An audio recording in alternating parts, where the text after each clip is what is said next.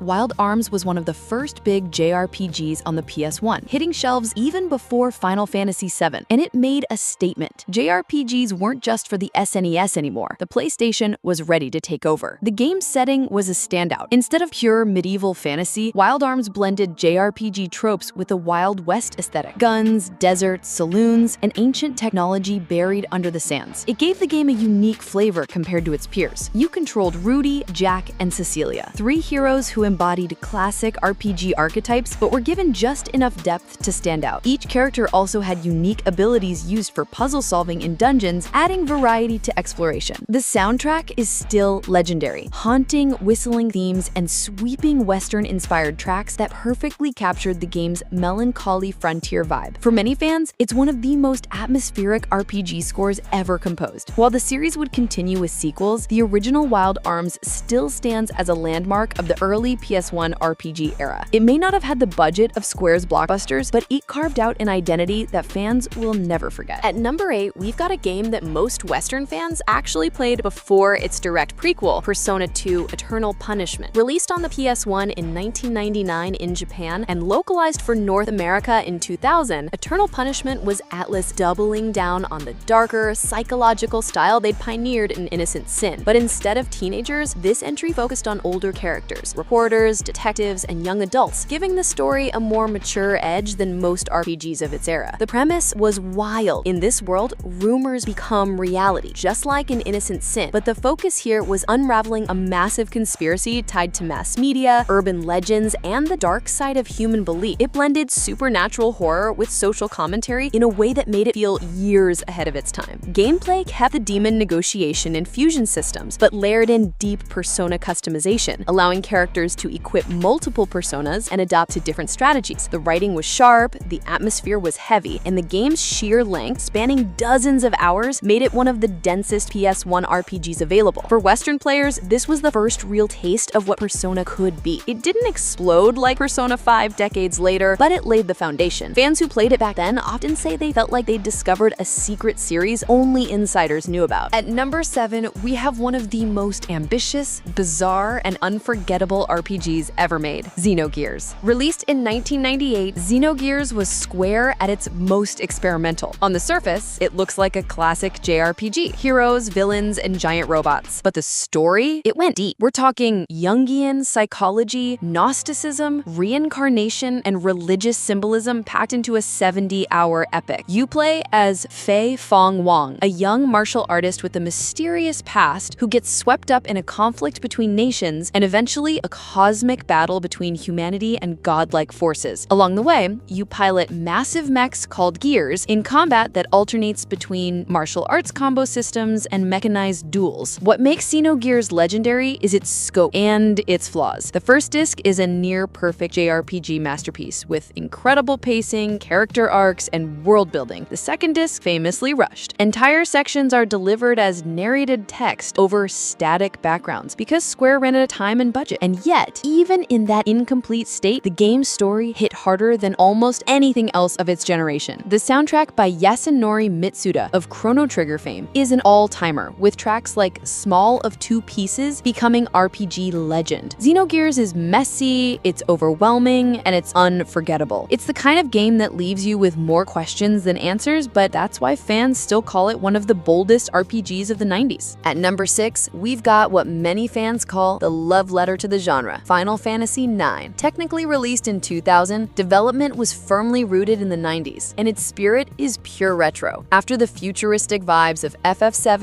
and FF8, Square took things back to the series' medieval roots. Gone were the brooding gunblade wielders. Enter Zidane, a lighthearted thief with a monkey tail and a cast of quirky companions straight out of a fairy tale. The game was designed as a throwback to the classic Final Fantasies of the NES and SNES era. You had black mages and pointy shiny hats, knights in shining armor, and a world brimming with castles, kingdoms, and crystals. But at the same time, the storytelling was some of the most heartfelt in the entire franchise. Vivi, the shy little black mage grappling with the meaning of life and death, is still one of the most beloved Final Fantasy characters of all time. Zidane's optimism contrasted beautifully with the darker arcs around him, and the game's themes of identity, mortality, and legacy gave it surprising weight under its cheerful art style. Gameplay streamlined many systems, making it accessible, while still offering depth through its equipment-based ability system. And the presentation? Gorgeous. Even at the tail end of the PS1's life cycle, FF9 pushed the hardware to create one of the most visually stunning games on the console. It may have been overshadowed at launch by the hype of FF10 on PS2, but today, Final Fantasy IX is celebrated as one of the purest and most timeless entries in the entire series. At number 5, we've got one of the strangest, funniest, and most beloved RPGs of all time, Earthbound. Released in 1994 on the Super Nintendo, Earthbound was unlike anything else in the RPG space. Instead of knights and dragons, you played as a group of modern-day kids in suburban America, armed with baseball bats, yo-yos, and psychic powers. Your enemies? Taxicabs, hippies, possessed coffee cups, and cosmic horrors from beyond time. The tone was pure satire, quirky, offbeat, and constantly poking fun at RPG tropes. But under the humor, it had heart. Ness's journey wasn't just about saving the world from Gygas, it was about friendship, courage, and growing up in a world that doesn't always make sense. The battle system looked simple on the surface, turn-based like Dragon Quest, but it introduced the rolling HP meter, which gave you a chance to save a character by healing before their HP ticked down to 0. It added tension to fights in a way most RPGs didn't have. Commercially, Earthbound bombed in the US. Nintendo's infamous "This Game Stinks" marketing campaign confused players, and poor sales meant the series was shelved for years. But over time, it gained a massive cult following. By the 2000s, Earthbound was being hailed as a masterpiece of quirky storytelling, and Ness's inclusion in Super Smash Bros. Turned it into a legend. Today, Earthbound is remembered not just as a cult RPG, it's seen as proof that games can be weird, heartfelt, and unforgettable all at once. At number 4, we have what many RPG fans still argue is the greatest Final Fantasy ever made, Final Fantasy VI. Released in 1994 on the Super Nintendo, FF6 shattered expectations of what an RPG could be. Instead of one central protagonist, it gave you a massive ensemble cast of over a dozen playable characters, each with their own story, their own struggles, and their own reasons for fighting. Terra, a girl born with mysterious powers. Locke, a treasure hunter with a haunted past. Celeste, a former general questioning her loyalty. The game wove all these threads into a sprawling narrative of rebellion against tyranny. And then there was Kefka. Unlike most villains of the era, Kefka wasn't just a generic bad guy. He was a nihilistic clown who went from court jester to full-on god of destruction. His betrayal and eventual apocalyptic victory, where he literally destroys the world halfway through the game, was one of the most shocking twists in RPG history. Gameplay introduced the Esper system, letting characters learn magic by bonding with summonable beings. It gave flexibility in building your party, but the real magic was in the story and presentation. The opera scene, with its unforgettable music and cinematic flair, proved that video games could deliver true emotional drama. Even decades later, Final Fantasy VI stands tall as one of the most influential RPGs ever created, and a game that continues to inspire the genre. At number 3, we've got what might be the most universally beloved RPG ever made, Chrono Trigger. Released in 1995 on the SNES, Chrono Trigger was a dream team project from Square's legends, Hironobu Sakaguchi, Final Fantasy, Yuji Horii, Dragon Quest, and Akira Toriyama, Dragon Ball. The result? Pure magic. The story follows Chrono and his friends as they travel through time to stop an apocalyptic creature known as Lavos. But what made Chrono Trigger special wasn't just the plot, it was the way it told it. Choices mattered, and the game featured over a dozen different endings, making replaying it just as fun as the first time. Combat was fast-paced and seamless. Enemies appeared directly on the map, no random encounters, and the tech system let characters team up for flashy combo attacks. Watching Chrono and Frog combine sword stacks into a dual tech was pure serotonin. And then there's the music. Yasunori Mitsuda's soundtrack is still one of the greatest in gaming history, with tracks like Frog's theme and Corridors of Time instantly transporting fans back to the 90s. Chrono Trigger wasn't just revolutionary, it was approachable, emotional, emotional, and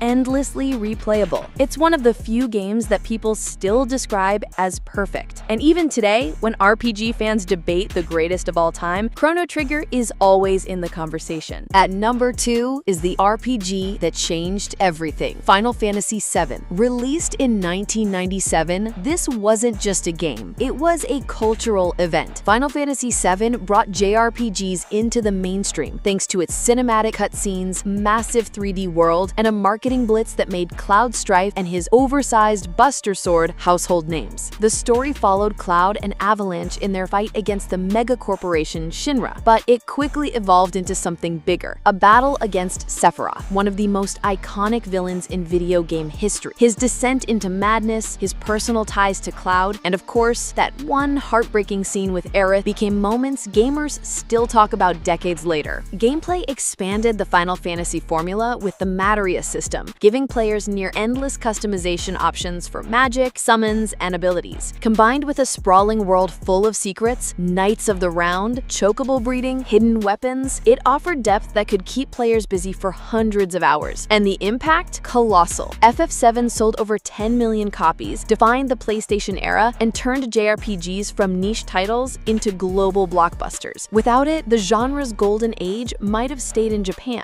Even now, with the remake trilogy, the legacy of Final Fantasy VII shows no signs of fading. It's more than a game, it's a generational touchstone. And at number 1, we're crowning one of the deepest, most intricate RPGs ever made, Final Fantasy Tactics. Released in 1997, Tactics wasn't a traditional Final Fantasy. It was a tactical RPG masterpiece that blended the depth of chess with the storytelling of Shakespeare. Set in the war-torn kingdom of Ivalice, the game told the story of Ramza Bjolf, a noble caught in a web of political conspiracies, betrayal, and religious corruption. Unlike the flashy heroism of FF7, Tactics was grounded, brutal, and morally gray. There were no chosen ones here, just a cast of flawed characters trying to survive a corrupt system. The writing was leagues ahead of its time, full of intrigue that felt like it belonged in a medieval drama. Gameplay was equally groundbreaking. With its job system, players could customize their army into anything: knights, monks, summoners, ninjas, calculators. Yes, calculators. The tactical grid-based combat gave players near limitless freedom, and the difficulty demanded careful planning. What really made Tactics stand out was its replayability. No two players had the same army, the same strategies, or the same emergent stories. It wasn't just an RPG, it was a sandbox for tactical brilliance. Though it didn't sell as much as FF7, Final Fantasy Tactics went on to become a cult classic, inspiring games like Fire Emblem Awakening and Triangle Strategy. For many RPG fans, it remains the pinnacle of the genre's golden age. That's why when we talk about the 90s, Final Fantasy Tactics stands tall at number 1. And that's our list, the 20 greatest RPGs of the 90s. The 90s weren't just the golden age of the genre, they were the blueprint for everything that came after. From the heartfelt journeys of Earthbound and Chrono Trigger to the cinematic highs of Final Fantasy VII to the tactical brilliance of Final Fantasy Tactics, these weren't just games, they were worlds that defined an era. Now, I want to hear from you. What's your pick for the greatest RPG of the 90s? Did it make a list? Or is your favorite still waiting for recognition? Drop it in the comments, I'll be reading them all. And hey, if you enjoyed this trip back to the 90s, make sure to like the video, subscribe, and ring the bell so you don't miss our next retro deep dive, because trust me, we've got plenty more nostalgia queued up, and you won't want to miss what's coming next.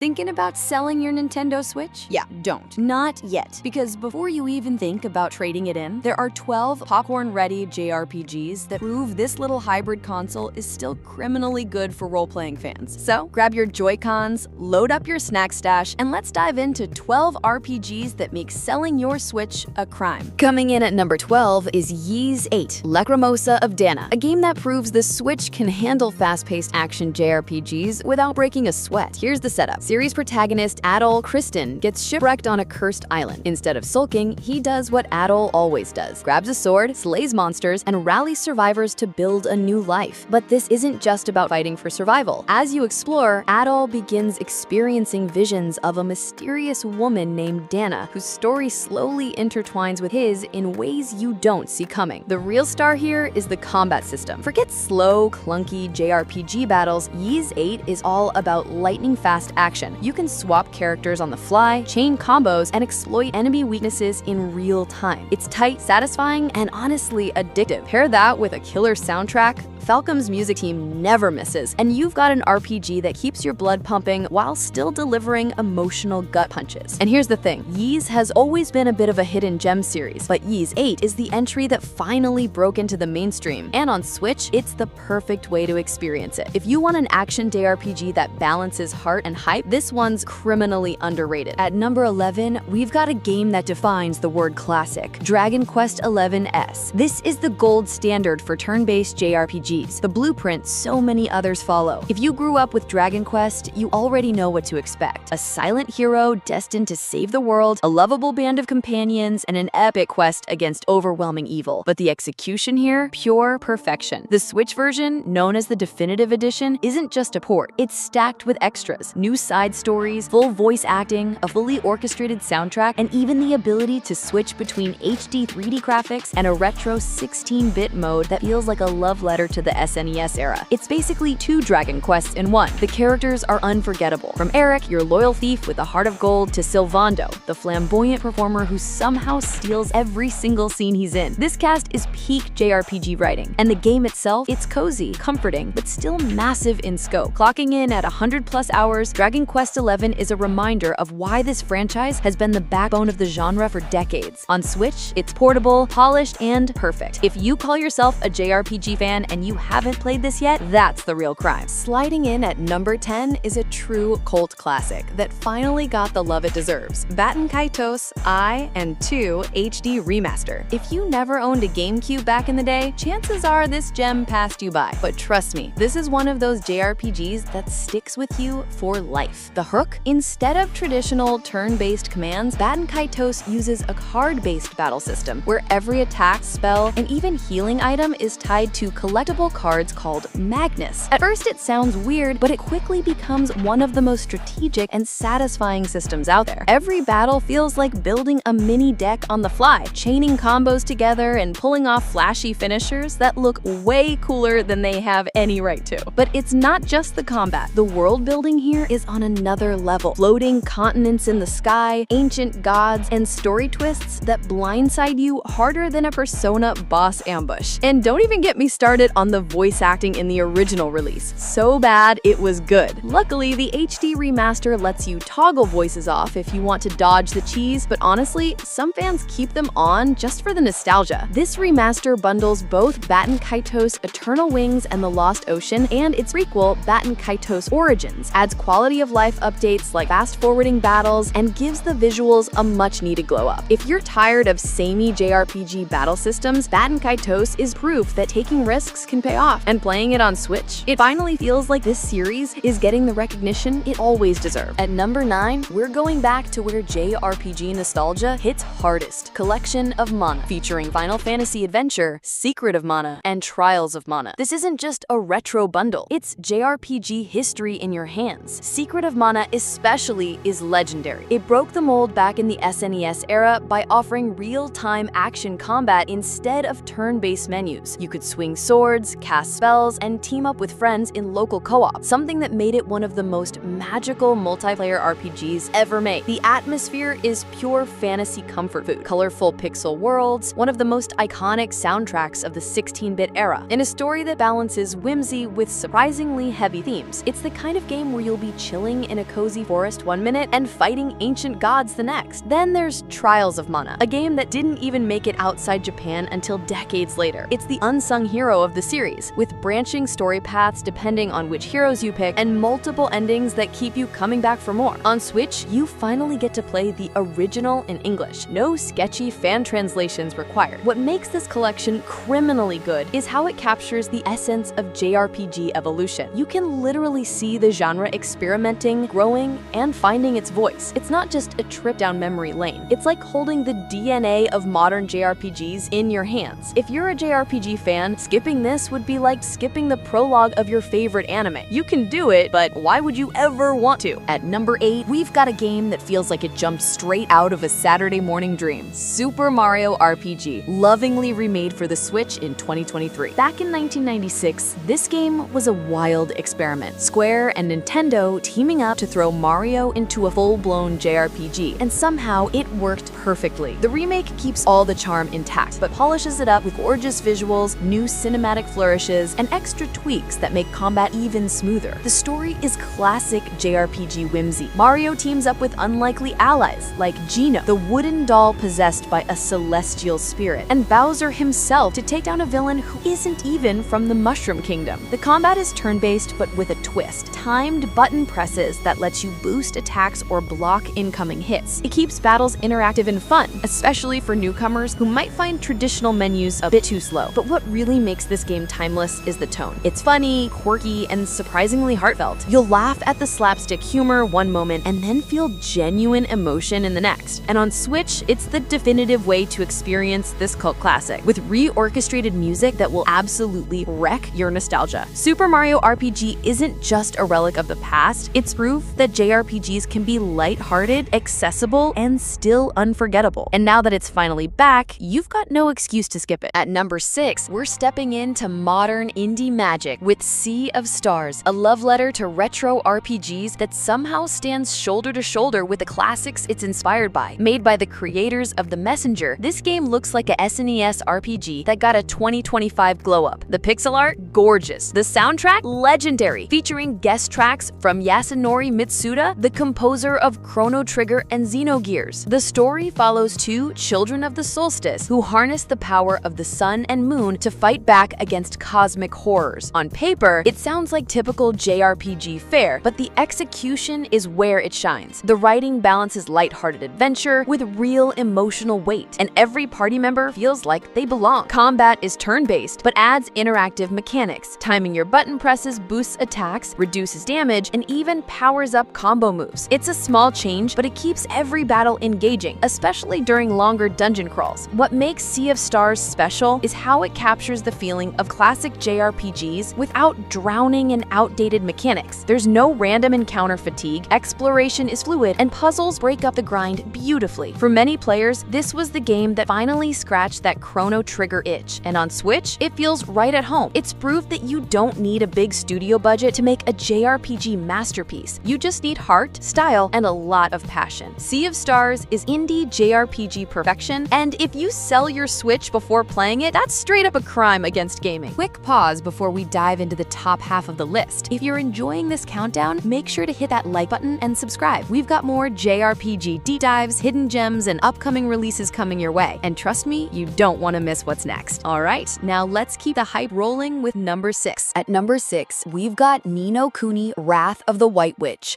a JRPG that feels like stepping into a Studio Ghibli movie and never wanting to leave. From the very first cutscene, it's clear this isn't just another RPG. With art and animation crafted in collaboration with Studio Ghibli, every frame looks hand-painted, every character oozes charm, and the world feels alive in a way few games ever achieve. The story follows Oliver, a boy who journeys into a magical world after a heartbreaking loss. What starts as a child's desperate attempt to bring back his mother quickly evolves into an epic quest to save two interconnected worlds. It's whimsical, it's heart-wrenching, and it hits those emotional beats that only Ghibli-inspired storytelling can deliver. Gameplay blends classic JRPG exploration with a unique familiar system. You capture and train creatures that fight alongside you, almost like Pokemon with a Ghibli filter. Add in a soaring score by Joe Hisaishi, Ghibli's legendary composer, and you've got one of the most immersive, emotionally charged RPGs ever released. On Switch, it runs beautifully, and the portability makes it feel like reading a magical storybook wherever you are. If you love JRPGs with soul, Ni no Kuni isn't just a recommendation, it's mandatory. Sliding into number 5, we've got the epitome of style and substance, Persona 5 Royal. This isn't just a JRPG, it's an experience, a double-life simulator where you're an ordinary Japanese high school student by day and a phantom thief stealing the hearts of corrupt adults by night. The premise is wild, but it's the execution that makes it legendary. Persona 5 Royal refines the already brilliant Persona 5 with new characters, characters, expanded story arcs, fresh dungeons, and quality-of-life updates that make it the ultimate version of one of the best JRPGs ever made. The combat is slick, fast-paced, turn-based strategy where exploiting enemy weaknesses and pulling off all-out attacks never gets old. Outside of battles, you're living life, building friendships, studying, working part-time jobs, or just hanging out at the ramen shop. Every choice you make strengthens your relationships, which in turn powers up your combat abilities.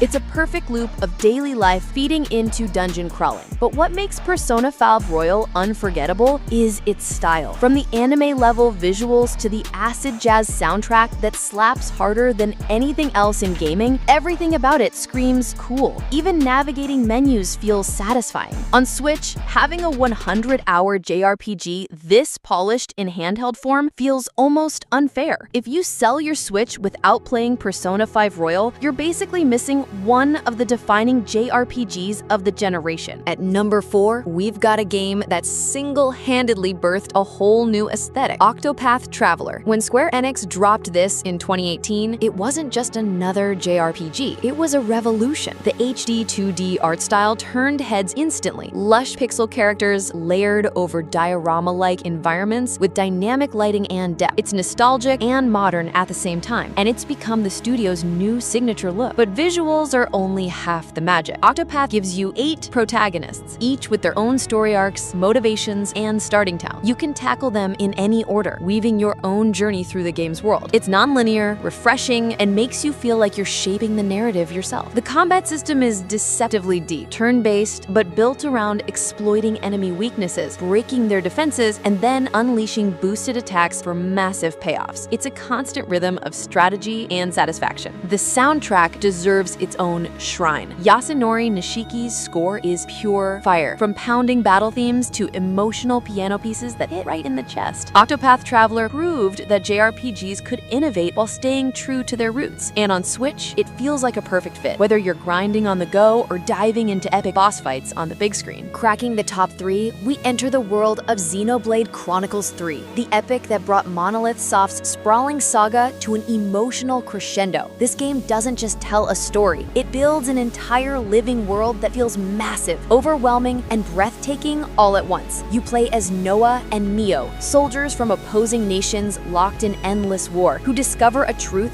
bigger than either side. What follows is a journey that's equal parts intimate character drama and cosmic sci-fi opera. The combat system is a fusion of real-time strategy and MMO-style party control. You'll manage up to 7 characters at once, switching classes, chaining combos, and pulling off wild fusion attacks called Ouroboros transformations, where pairs of characters literally merge into powerful mechs. It's complex, but once it clicks, it's addictive. What makes Xenoblade 3 stand out, though, is its emotional depth. The themes of mortality, war, and finding meaning in a broken world hit harder than you'd expect from an anime-styled RPG. Characters aren't just archetypes. They grow, struggle, and bond in ways that make the journey unforgettable. And the soundtrack, pure Monolith Soft magic. Epic orchestral tracks mixed with electric guitar riffs and haunting flute melodies that stay with you long after you've put the controller down. With critical acclaim, strong sales, and a fanbase that treats it like a modern classic, Xenoblade Chronicles 3 is not just a must-play, it's a JRPG event. On Switch, it's proof that the console can handle epic, sprawling adventures that rival anything on more powerful hardware. At number 2, we've got a game that redefined what JRPG storytelling could be. Xenoblade Chronicles Definitive Edition. The original launched on the Wii back in 2010, but this Switch remaster isn't just a fresh coat of paint. It's a total transformation. Upgraded visuals, streamlined UI, a fully re-recorded soundtrack, and even an all-new epilogue chapter called Future Connected. The story is iconic. Shulk, an unlikely hero armed with the mysterious blade known as the Monado, takes on an army of mechanical titans. What starts as a simple revenge tale evolves into one of the most ambitious, emotional sci-fi epics in the genre. It's not just about saving the world, it's about fate, identity, and what it means to fight for a future worth living. The environments are jaw-dropping. You're literally exploring the bodies of dead gods, the Bionis and the Mechonis, climbing their limbs, running across their shoulders, fighting enemies in jaw-dropping landscapes. It's one of the most creative settings in any RPG ever. The combat is a perfect blend of real-time action and tactical tactical positioning. You're managing cooldowns, chaining arts, and setting up devastating combos with your party. It feels like controlling an MMO raid team, but streamlined for single player. This game earned universal acclaim for a reason, and the Switch version is hands down the definitive way to play it. If you want to understand why the Xenoblade series is held in such high regard, this is where you start. And finally, at number 1, we have the crown jewel, the long-awaited Xenoblade Chronicles X Definitive Edition. Originally a Wii U exclusive that almost nobody played, this remaster finally brings one of Monolith Soft's boldest experiments to the Switch, and it is massive. Xenoblade X is all about scale. The planet Mira is one of the largest, most open worlds in JRPG history. Lush jungles, towering cliffs, alien oceans, and glowing wastelands filled with creatures the size of skyscrapers. And the kicker? Eventually, you unlock giant mechs called skells, and suddenly, the entire game changes as you take to the skies and explore places you could only stare at before. The story leans more into sci-fi than fantasy, focusing on humanity's struggle to survive after Earth's destruction. You're not just fighting for survival, you're building a new home, exploring the unknown, and discovering secrets about the planet that raise as many questions as they answer. Combat builds on the Xenoblade formula, with MMO-style systems, layered mechanics, and the added depth of mech battles. It's overwhelming at first, but once it clicks, it's one of the most rewarding systems in the genre. For years, fans begged Nintendo to bring Xenoblade X to modern consoles, and the Switch remaster finally makes it accessible to everyone. Enhanced visuals, quality of life upgrades, and smoother performance make this the definitive way to experience a game that was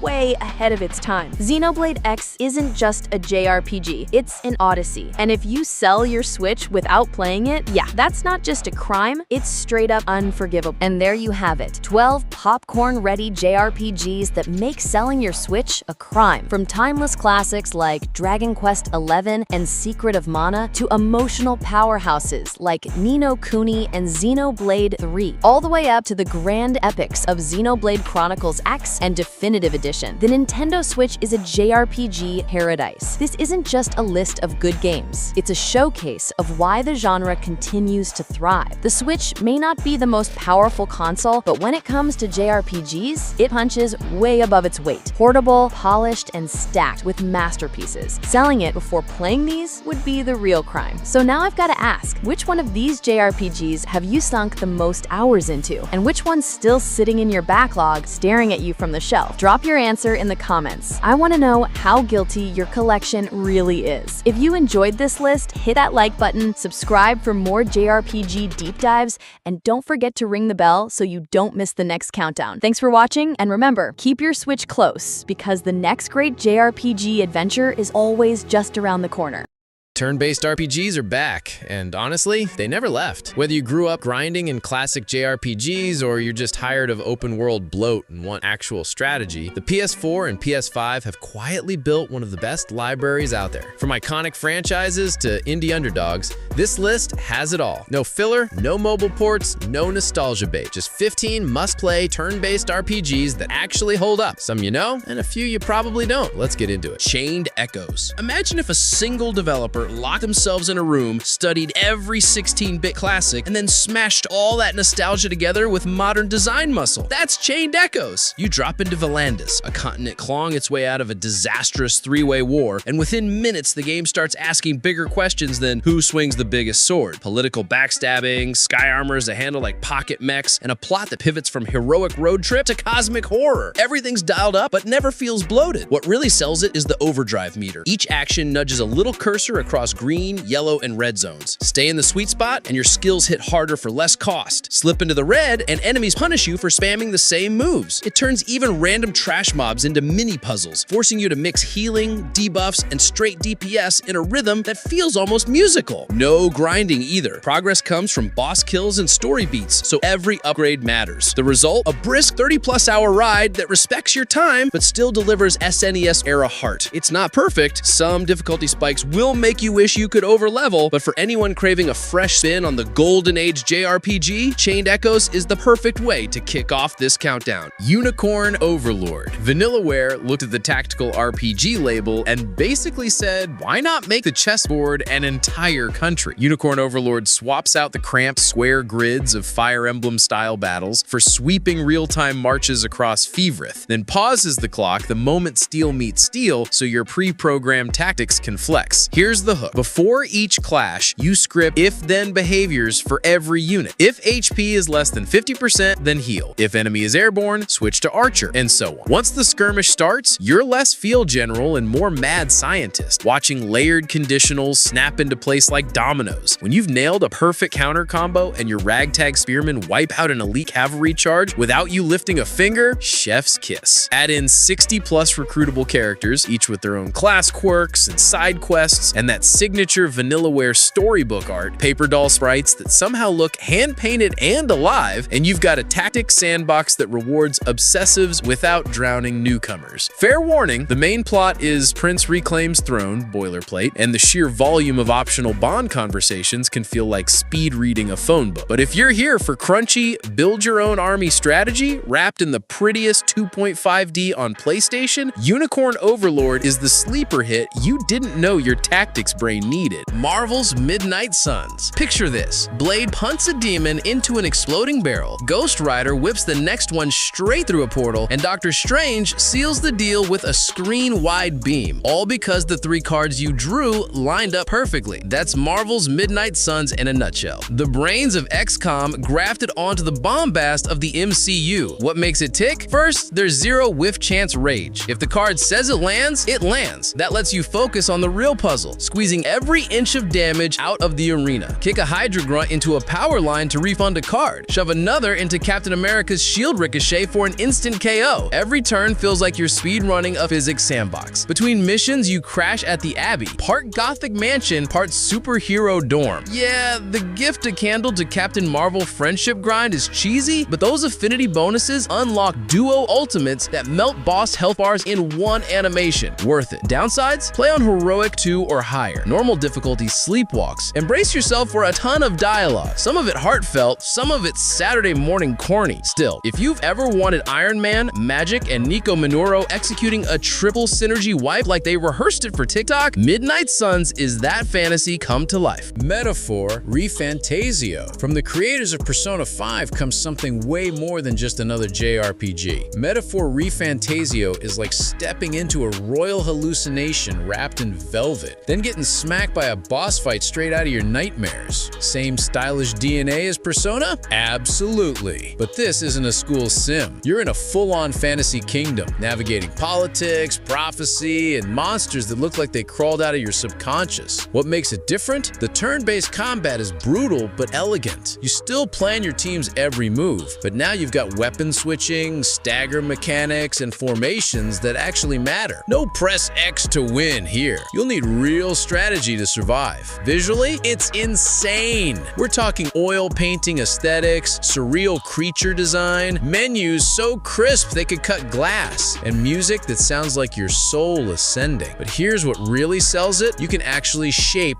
the story. Your political choices influence who rises with you and who gets stabbed in the back. If Persona made you feel cool, ReFantasio makes you feel like a legend in the making. This is one of the boldest new RPGs in years, and if it lands, it might set a whole new standard. Yakuza Like a Dragon. Think turn-based RPGs are all knights, mages, and fireballs? Try beating down street plunks with a karaoke mic, an office chair, or, yep, a weaponized devil rocker massage wand. Meet Ichiban Kasuga, ex-Yakuza, hopeless optimist, lifelong JRPG nerd. He's fresh out of prison and convinced every back alley scrap is a full-blown fantasy battle, so the world obliges. Thugs sprout lizard tails, HP bars pop up, victory fanfares blast from thin air. Your party? A homeless breakdancer who spin kicks like a Beyblade, a disgraced detective whose megaphone debuffs crooks, and a hostess who heals the crew with bubblegum pop idol moves. Swap their jobs on the fly. Turn that bartender into a lightning-wielding idol. Or promote the ex-cop to chef and watch him saute enemies with flaming woks. Positioning matters. Shove a goon into traffic for bonus damage, so every alley becomes a tactical playground. background. Need help? Dial a pound mate. Pay a fee, and a crawfish named Nancy belly flops the battlefield while a gospel choir screams Alleluia! Beneath the chaos is the real hook, a gut punch story about loyalty, second chances, and climbing out of society's dumpster. One cutscene will leave you glassy-eyed. The next has you racing go-karts through a Sega arcade district. Turn-based combat with personality overload, like a dragon doesn't just deliver, it kicks the door in, sings karaoke, and hands you a traffic cone full of dreams. Persona 3 Reload. Before there was Joker and his Phantom Thieves, there was the Midnight Hour. And Persona 3 Reload brings that dark, haunting origin story back to life. Reimagined from the ground up for modern consoles. This isn't a lazy remaster, it's a complete rebuild. New engine, re-recorded voice lines, fully animated cutscenes, and a combat system that feels snappy and modern without losing the challenge that made the original unforgettable. You still explore Tartarus, that massive, ever-shifting tower filled with shadows, but now everything looks and feels 10 times sharper, and the quality of life upgrades, huge. No more watching your party make dumb choices in battle. They're fully controllable now. But what really sets Reload apart is the emotional tone. Persona 3 was always the most tragic entry in the series, and this version leans into that hard. The music, melancholy bangers. The social links, more grounded, more gut-punchy. Every day feels like a countdown you can't stop. Sure, it's missing the female protagonist from P3 Portable, and there's no FMC route for now. But even so, Reload is the definitive way to experience one of the most influential JRPGs ever made. And if you've only played Persona 5, get ready, this one's a whole different kind of heartbreak. Octopath Traveler 2. 8 strangers, 8 stories, one absolutely gorgeous retro-modern RPG that punches way above its weight. Octopath Traveler 2 doesn't reinvent the formula from the first game, but it perfects it. Same HD 2D art style, sharper than ever. Same layered turn-based combat, even more strategic now. But the real glow-up, the characters finally connect. In the original, each traveler story felt isolated. This time, they actually interact, teaming up, reacting to each other's choices, and building bonds that feel earned. It's not full Persona-level friendship arcs, but it adds much-needed soul. And that battle system, still one of the best in the genre. You're breaking enemy shields, boosting attacks, juggling turns, and setting up massive combo chains that feel incredibly satisfying. It's chess with swords, and every boss fight is a test of brains and timing. Plus, the day-night mechanic adds real depth. Towns change, characters behave differently, and path actions vary depending on the time. Want to mug someone? Maybe wait until sunset. If you love turn-based combat, striking pixel art, and a huge world that rewards exploration, this is a must-play. Whether you start with the Dancer, the Scholar, or the Vengeance-seeking warrior, it doesn't matter. You'll be hooked either way. Sea of Stars. If Chrono Trigger and the Messenger had a love child, it would be Sea of Stars. And yes, it's just as good as that sounds. This isn't just nostalgia bait, it's a full-blown, handcrafted, turn-based RPG that somehow feels both classic and completely fresh. The combat, no random encounters, no grind walls, just smooth, timing-based turn battles that reward skill, not button mashing. You'll parry enemy attacks, chain combo moves between party members, and break enemy spellcasts by hitting the right weaknesses before the timer runs out. It's simple on the surface, but deep if you want it to be. And visually, stunning. The pixel art is next level. Dynamic lighting, animated weather, silky movement. This game looks like a Super Nintendo dream remade in HD. Add in a Yasunori Mitsuda soundtrack, yes, that Mitsuda, and it's basically a 16-bit summer vacation for your soul. But here's what really sells it, the tone. It's not all doom and gloom. Sea of Stars is full of joy, charm, and that sense of wonder you got from RPGs as a kid, but with smarter writing and smoother pacing. If you're burnt out on bloated open worlds and over-designed combat systems, Sea of Stars is the reset you didn't know you needed. XCOM 2 War of the Chosen. If Stress had a turn-based form, it would be XCOM 2. And War of the Chosen is the absolute peak of that chaos. This isn't your typical JRPG with cool hair and anime angst. It's a brutal tactical war sim where every move can cost you your favorite soldier permanently. And with War of the Chosen, the stakes go even higher. You're the commander of a ragtag global resistance, trying to overthrow alien overlords who've basically brainwashed Earth. But the real enemies? Panic, RNG, and your own overconfidence. The gameplay is tight and punishing. You manage cover, elevation, line line of sight, squad synergy, and prey.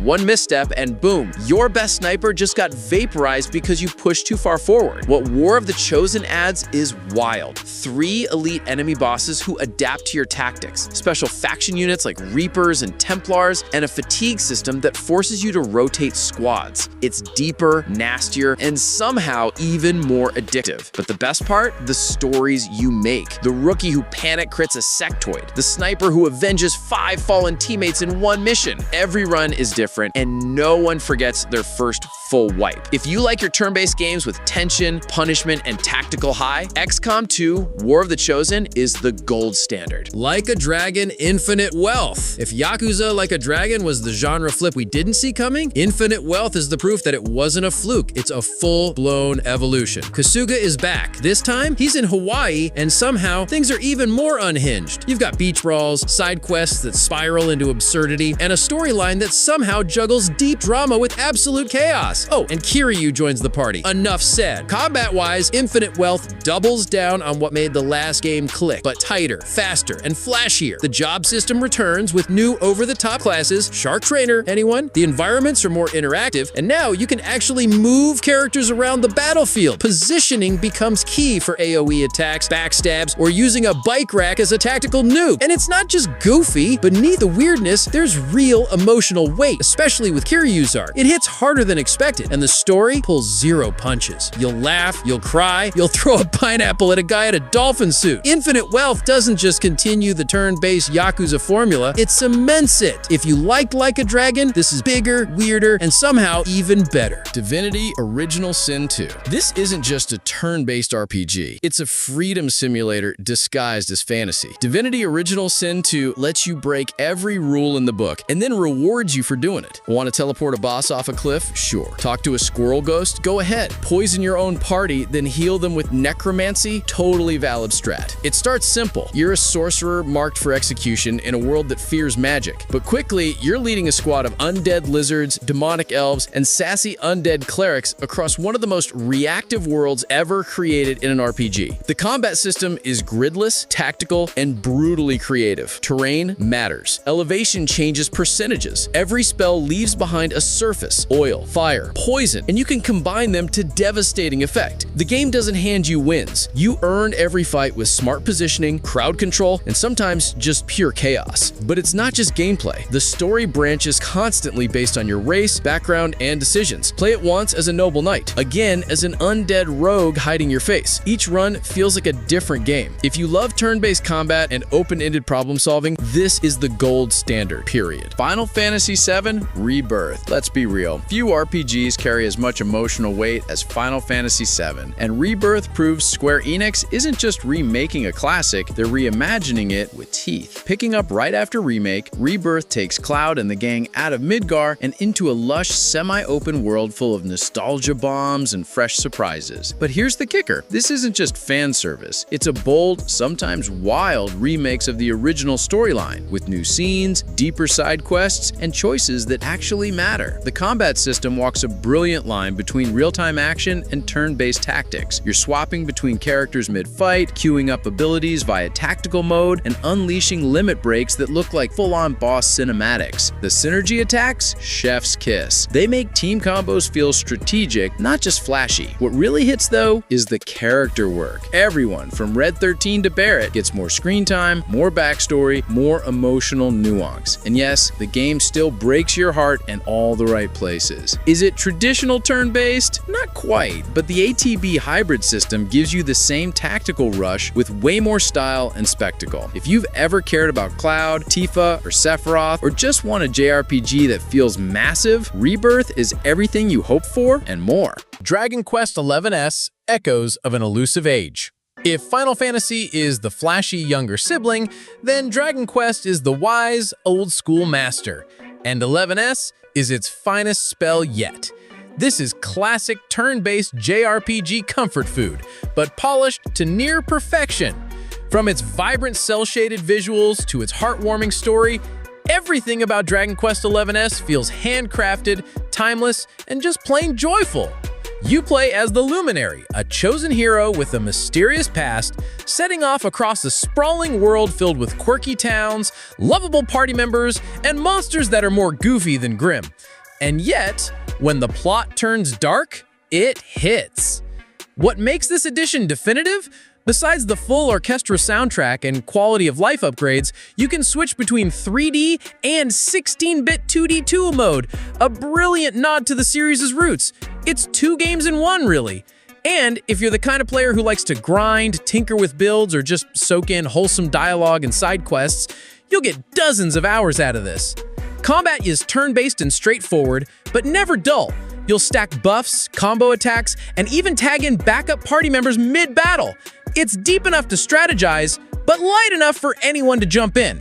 This is the kind of RPG you live in. No gimmicks, just pure JRPG magic, refined for a modern audience. Persona 5 Royal. Style, depth, time management, teen angst. Persona 5 Royal isn't just one of the best turn-based RPGs on PS4 and 5, it's a genre-defining masterpiece. You play as Joker, a high schooler wrongfully accused and forced to start over in Tokyo. But when he awakens to a hidden world of corruption and shadowy palaces, he forms the Phantom Thieves, a group of misfit rebels who dive into people's twisted psyches to reform their hearts. On the surface, it sounds wild, but Royal grounds it all in a beautifully structured life sim system. By day, you're studying, making friends, and building social links. By night, you're dungeon crawling through surreal levels full of monsters, puzzles, and turn-based combat that's shockingly strategic. Every move counts. Exploit weaknesses, trigger a one more attack, and pull off all-out finishers that feel like anime boss fights. And with Royal, you get new characters, a brand new semester, expanded dungeons, and deeper relationship arcs. This isn't a re-release, it's a full evolution. What makes Persona 5 Royal stand out isn't just the gameplay, it's the vibe. From the acid jazz soundtrack to the slick menus, everything oozes confidence. It makes you want to keep playing even when your controller is begging for a break. If you've never played a Persona game before, this is the perfect entry. And if you have, Royal takes everything you loved and makes it better. No surprise here, Baldur's Gate 3 isn't just the best turn-based RPG on PS5, it's one of the best RPGs ever made, period. Built on the rules of Dungeons & Dragons, this game hands you total freedom. Want to talk your way out of a boss fight? Go for it. Want to shove someone off a cliff mid-dialogue? Also valid. Every choice, every dice roll, every action you take matters, and that's what makes it legendary. You control a party of misfits, outcasts, and monsters, each with their own traumas and agendas as you try to survive a world falling apart under the threat of mind flayers. The writing is sharp, the stakes are high, and the turn-based combat deep, tactical, and unforgiving in the best way possible. You'll sneak, burn, charm, and explode your way through every encounter, and no 2 playthroughs feel the same. One small decision can spiral into a completely different arc. Romances change, allies betray you, endings flip. And here's the thing, this is the full PC experience on console. No stripped content, no lazy ports. You get full couch co-op, cross saves, and a UI that feels right at home on the DualSense. If you care even a little about storytelling, character depth, or strategy, Baldur's Gate 3 is the gold standard. It's the culmination of 20+ years of RPG evolution. No microtransactions, no filler, just pure role-playing greatness. And there you have it, 15 turn-based RPGs that absolutely deserve a spot on your backlog. Whether you're rolling for crits in Baldur's Gate, stealing hearts in Persona 5, or time-traveling in Sea of Stars, there's no shortage of strategy, soul, and surprise on PlayStation right now. So what's the one game on this list you're playing next? Or better yet, did I miss a hidden gem you swear by? Drop it in the comments, and let's swap recommendations. If you found this video helpful, hit that like button, subscribe for more no BS gaming lists, and I'll catch you in the next one. Game on.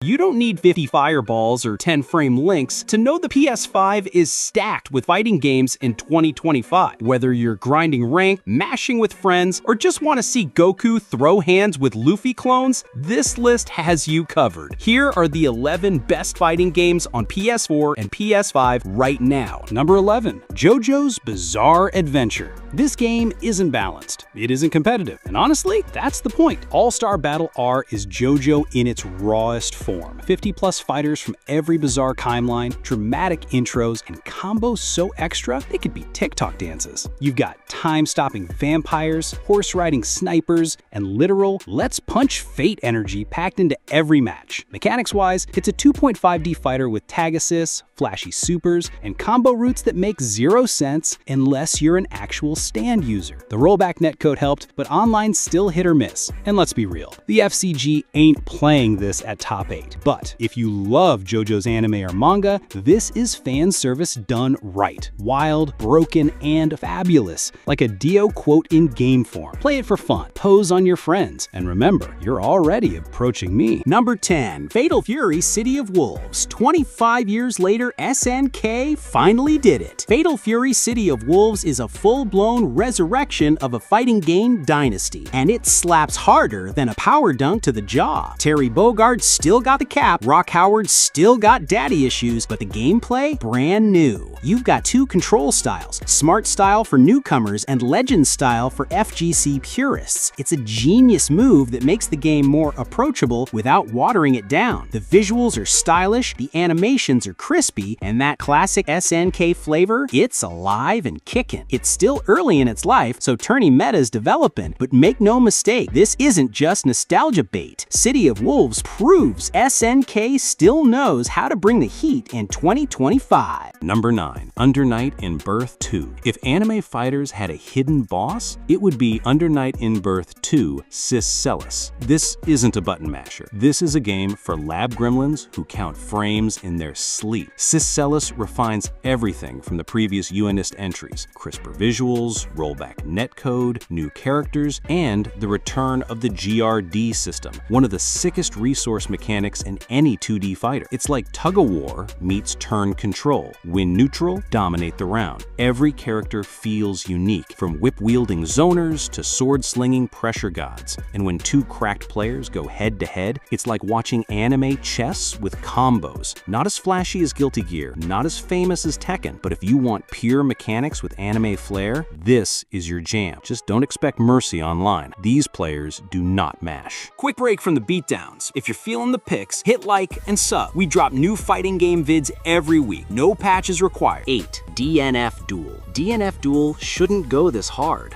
but it does. Based on the Dungeon Fighter Online series, this fighter throws RPG mechanics into a 2D anime brawler, and somehow it just works. Every character feels like a cracked MMO class. Berserker, Grappler, Inquisitor, Swiftmaster. Yeah, the names are wild, and so are the combos. The MP bar system is genius. Burn through it for massive pressure or conserve it for clutch reversals. It adds a whole new layer of strategy that most fighters just don't touch. And visually, this thing is gorgeous. Arc System Works cooked up their usual 2.5D magic, and it's dripping in special effects, screen shake, and raw anime juice. The game launched rough with balance issues, but after patches and rollback improvements, it's finally in a good place. If you want something that looks like Guildiar, plays like Granblue, but feels uniquely chaotic, DNF Duel deserves a spot in your rotation. Number 7. Granblue Fantasy vs. Rising. Imagine a fighting game with AAA anime visuals, rollback netcode, and a literal RPG mode that goes full MMO light. That's Granblue Fantasy vs. Rising, a massive upgrade over the original that finally delivers on the franchise's potential. At first glance, it looks simple. Easy inputs, flashy supers, clean UI. But don't get it twisted, this game has layers. Spacing, neutral, cooldowns, dodge tech. It's basically anime Street Fighter with just enough sauce to make it feel unique. The roster's stacked with waifus, himbos, and edgy gods, and everyone's got EX skills, skybound arts, and match-ending supers that look like summon animations in a JRPG. And the new party-based Grand Brews Legends mode, it's like Fall Guys meets Smash Bros. Pure chaos and low-key addicting. Whether you're a competitive grinder or just here for the drip, Granblue Rising is one of 2025's most complete fighting packages. Number 6. Dragon Ball FighterZ. Remember when this dropped and everyone lost their minds? Yeah, Dragon Ball FighterZ still hits just as hard in 2025. Arc System Works nailed the fantasy. 3v3 tag team chaos, anime-accurate visuals, and enough Kamehamehas to light up a continent. It's Goku versus Vegeta versus Cell versus Jiren versus Broly versus another Goku? Yeah, the roster is like 40% Goku, but we don't complain when it looks this good. What kept this one alive? 2 words: rollback netcode. After years of begging, the 2024 update finally brought smooth online gameplay, and the FGC came running back. Whether you're running TOD combos in training mode, or just trying to land one dramatic finish in ranked, this game feels like the anime. It may not dominate EVO like it used to, but for anime fans and combo fiends, Fighter Z is eternal. Bonus points for the GOAT announcer calling your L's in dramatic fashion. Number 5. Mortal Kombat 1. It's wild that Mortal Kombat has rebooted itself more times than Goku's died, but MK1 might be the cleanest reset yet. NetherRealm took everything that worked in MK11, cranked up the cinematic insanity, and dropped the Kameo system, which lets you tag in classic characters mid-fight for combo extensions, assists, and brutal double-team finishers. And the fatalities, still savage, still over the top, still making your grandma ask why your screen's covered in spinal cords. But it's not just shock value. MK1 actually feels good to play. Tight movement, strategic zoning, and brutal pressure options make it more than just gore and memes. Story mode goes full multiverse, letting Liu Kang play God while the timelines implode in peak Mortal Kombat fashion. Add in polished visuals, rollback netcode, and strong competitive balance, and MK1 earns its spot in the top 5. Warning though, if you main Sub-Zero and spam slide, we're not friends. Number 4. Guilty Gear Strive. If Street Fighter is the foundation, Guilty Gear Strive is the wild metal concert that built a shrine on top. Arc System Works went full beast mode with Strive. God-tier visuals,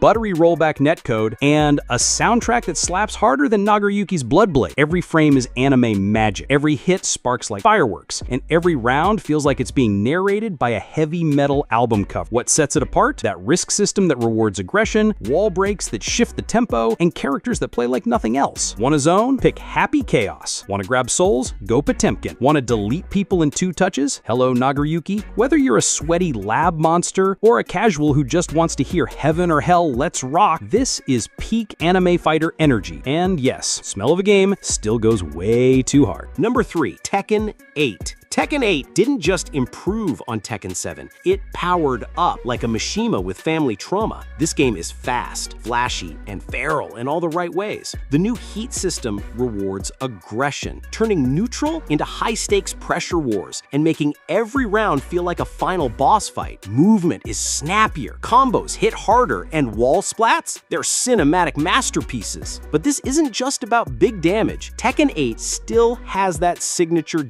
depth, frame traps, backdashes, perfect electric wind god fists. You can play it clean or get dirty with heat smashes and stage destruction. And the roster? Legacy mains like Jin, Kazuya, and King return with style, while new characters like Reina bring fresh sauce to the mix. Add in next-gen visuals, solid netcode, and a campaign mode that doesn't suck, and you've got one of the most complete fighters of 2025. It's brutal, it's beautiful, and it hits like a counter-hit launcher. Number 2. Dragon Ball Sparking Zero. Forget Kamehamehas, we're talking full-scale planet-destroying brawls. Dragon Ball Sparking Zero is the Budokai Tenkaichi revival we've begged for, and it goes plus ultra. Massive 3D arenas, destructible environments, and a leaked roster pushing 160+ characters. If it existed in Dragon Ball canon or filler, it's probably here. This isn't an arena fighter like Xenoverse or Fighter Z, it's pure brawly-level chaos. You dash across continents, clash beams in the sky, and throw hands like it's 2007 again. And the visuals? Unreal Engine 5. This game looks better than most DBZ episodes. Whether you're rockin' Super Saiyan Blue or OG Piccolo with weighted gear, this game feels like playing the anime. If you grew up with Tenkaichi 3, you already know. Sparking Zero isn't just fan service, it's a full send into next-gen DBZ combat. Number 1. Street Fighter 6. Let's be real, Street Fighter 6 isn't just a great fighting game, it's the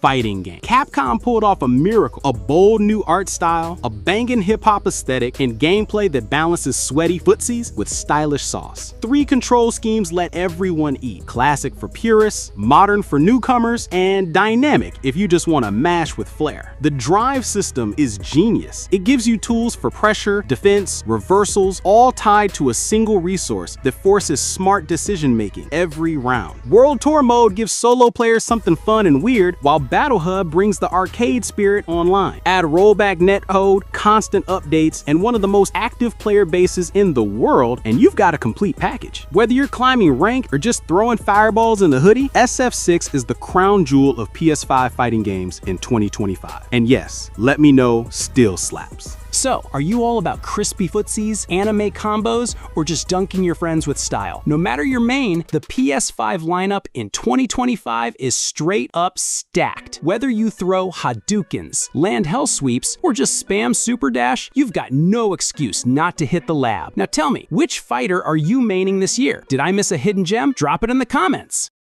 The PlayStation 1 gave us giants like Final Fantasy VII, Chrono Cross, and Suikoden 2, but what about the JRPGs that slipped through the cracks? Today, we're diving into 7 forgotten PS1 JRPGs that absolutely deserve a spot on your must-play list. Each one has something bold, a combat system you've never seen before, a story that rewrites the rules, or a genre mashup that just works. By the end, I guarantee at least one will have you hunting for a copy or firing up your emulator tonight. So here's the challenge. How many of these have you actually played? Keep count and drop your score in the comments. Number 7. Moon Remix RPG Adventure. At first glance, Moon looks like just another quirky Japanese RPG, but it's actually the complete opposite. Released in Japan back in 1997, Moon calls itself an anti-RPG, and it means it. Instead of killing monsters, you rescue their souls. Instead of grinding for XP, you earn love by helping NPCs with their everyday problems. The story? You're sucked into a typical hero's journey, but you're not the hero. You're the bystander who sees the chaos left behind and decides to fix it. Moon flips every JRPG convention upside down. No random battles, no endless fighting, just exploration, puzzle solving, and a surprising emotional core. It was way ahead of its time, and for years it was stuck in Japan.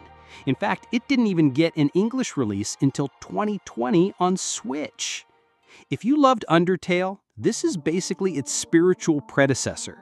Toby Fox has openly said Moon was one of his biggest inspirations.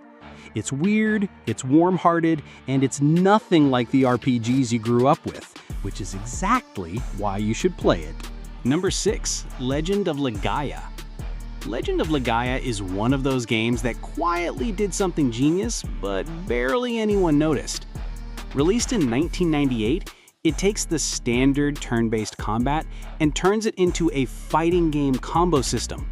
Instead of just selecting attack, you input directional commands, up, down, left, right, to chain together special moves called arts. The more you experiment, the more powerful and cinematic your combos become. The world itself is wrapped in a thick, toxic mist that turns living things into monsters. Your mission? Destroy the mist by awakening ancient magical creatures called Seru, which also merge with your characters to give them new powers.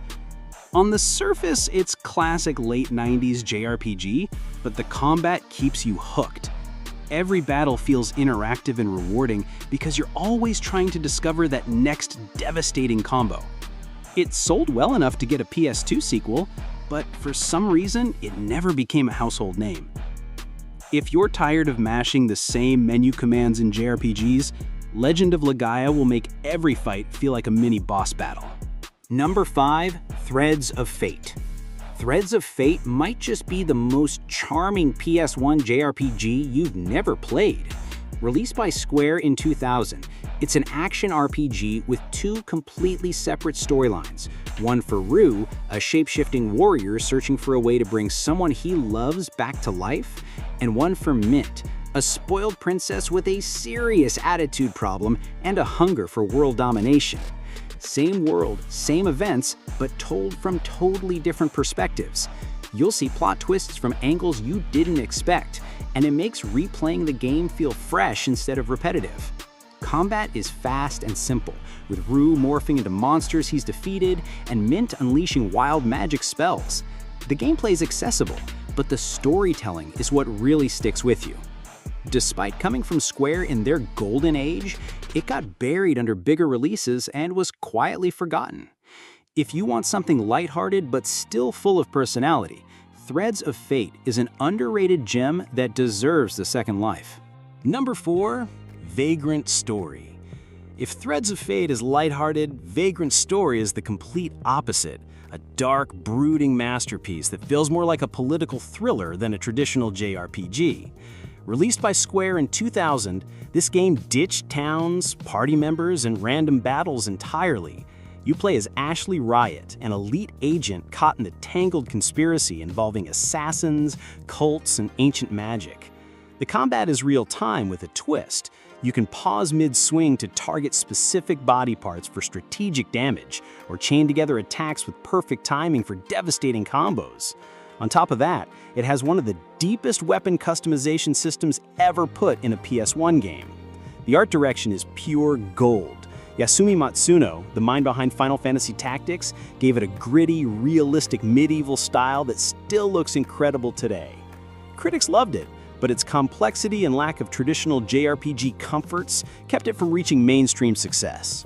Vagrant Story is proof that the PS1 could deliver an RPG experience as intense and atmospheric as anything on modern consoles, and it still holds up 2 decades later. Number 3. Shadow Tower. Before From Software became famous for Dark Souls, they were experimenting on the PlayStation with some truly strange and brutal RPGs, and Shadow Tower is one of their most forgotten creations.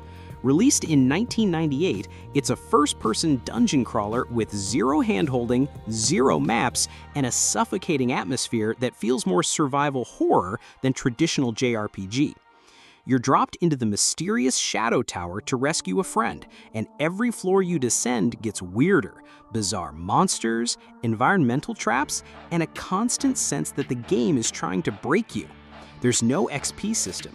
Instead, your stats improve by finding special items, and your gear wears down with every hit, forcing you to constantly adapt. The visuals are dark and oppressive, the sound design minimal and unsettling, and it all works to make you feel trapped in a hostile, alien world. Shadow Tower isn't for everyone, but if you love From Software's modern games, this is like peering into the DNA of what would one day become Demon Souls. Number 2.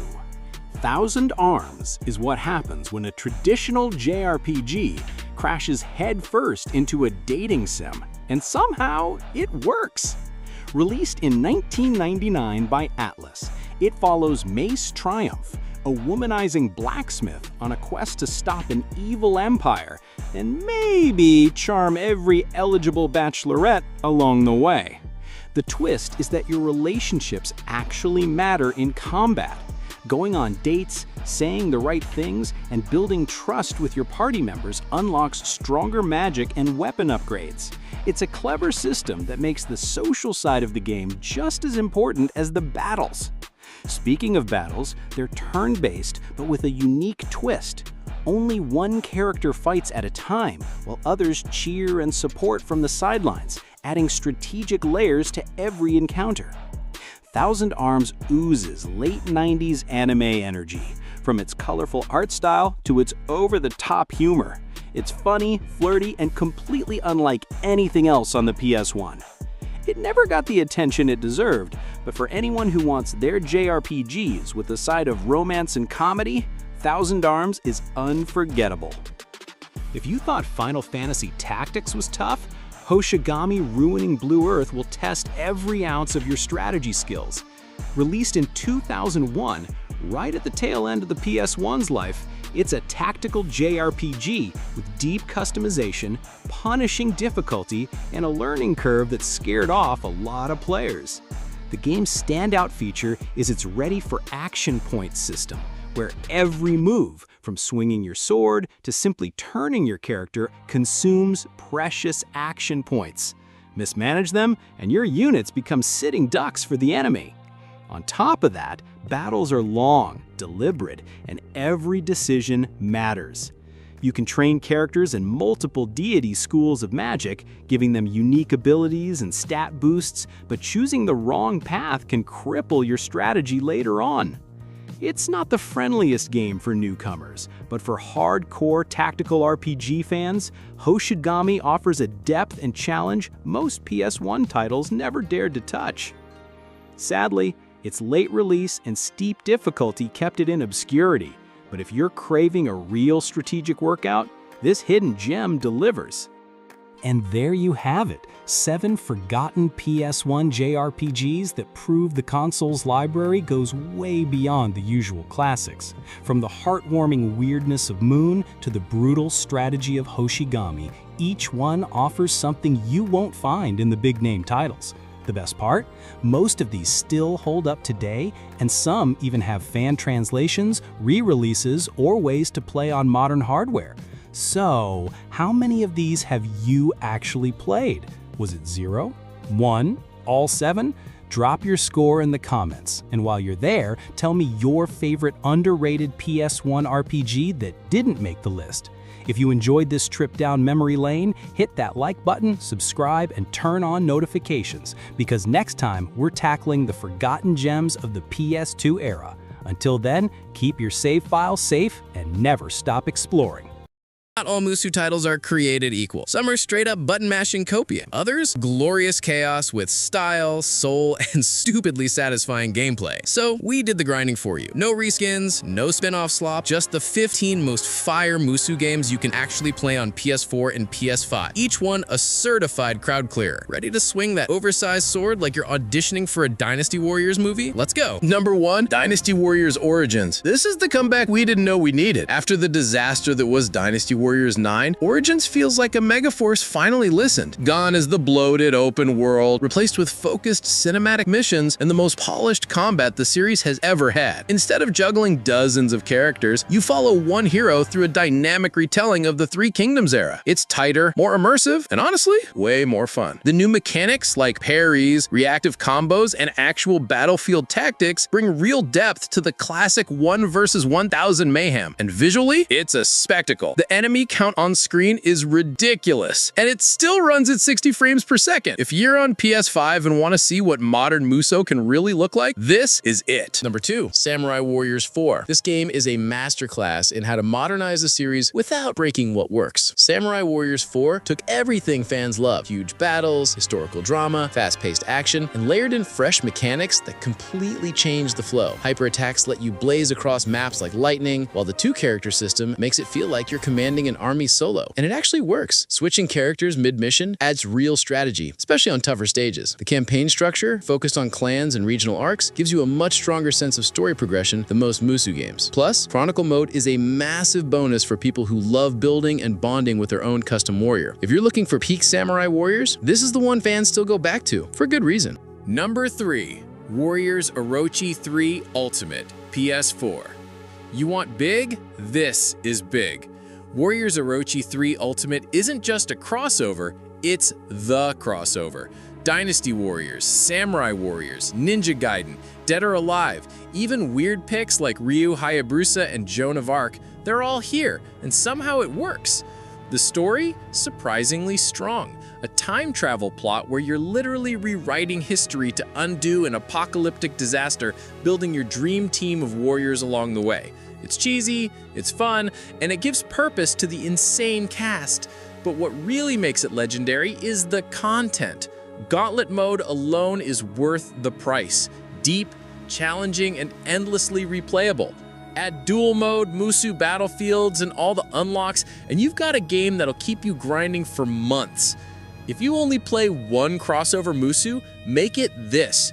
Warriors Orochi 4 looks flashier, but this one has soul. Number 4, One Piece Pirate Warriors 4. This is what happens when Musou goes full anime, and it absolutely works. Pirate Warriors 4 doesn't just adapt One Piece, it unleashes it. You're flinging enemies into the sky, juggling them midair, and then blasting them into a wall with a massive special. The aerial combat system is a game changer. Every character can fight in the air now, and it gives the whole game a vertical energy that no other Musou has. Then you've got the giants. Big Mom, Kaido, Whitebeard, they don't just look big, they feel like boss fights with legs. Story-wise, it covers major arcs like Alabasta, Enies Lobby, Dressrosa, and it even takes creative liberties with the Wano arc, which hadn't finished at the time. It's not the most complete One Piece game, that title probably still goes to Pirate Warriors 3, but from a gameplay standpoint, this is hands down the most fun. Number 5, Persona 5 Strikers. This shouldn't have worked, but it did. Persona 5 Strikers takes the flashy, turn-based magic of Persona and fuses it with Musou combat, and somehow somehow ends up feeling like a real sequel, not a cheap spin-off. You still got the elemental weaknesses, the all-out attacks, the persona switching, but now it's all happening in real time, mid-combo. It's strategic, it's fast, and it makes every fight feel like a dance of chaos and planning. Each Phantom Thief plays differently, so you're not just mashing, you're thinking. Outside of combat, there's cooking, bonding, side quests, even a mini Velvet Room system. It's a leaner Persona experience, but it captures the tone, music, and heart of the original perfectly. Even if you've never touched a Warriors game before, this is a phenomenal entry point. It respects both fan bases and somehow nails the balance. Number 6. Dragon Quest Heroes 2. This one's pure charm. Dragon Quest Heroes 2 is what happens when a classic JRPG meets full-on Musou action. And the result is one of the most lighthearted, fun-to-play games in the genre. Instead of just throwing you into stage-based battles, it gives you open zones to explore, towns to visit, and even a job system. You can switch classes mid-game, going from warrior to mage to monk, each with its own skills and playstyle. And it's not just you. You're rolling with a team of iconic Dragon Quest characters from across the series. It's fan service done right. The monster medal system is a blast too. Defeat enemies, summon them to fight alongside you, or even transform into them temporarily. And yes, there's online co-op. It's a feature most Musou games skip, but here it actually works, especially in the dimensional dungeons. If you want something that blends old school RPG vibes with slick, satisfying combat, this one's a hidden gem. Number 7. Berserk and the Band of the Hawk. This one hits different. Most Musou games are about stylish chaos. Berserk is about pure, brutal power. Swinging Guts' massive Dragon Slayer sword feels heavy. You're not slicing enemies, you're obliterating them.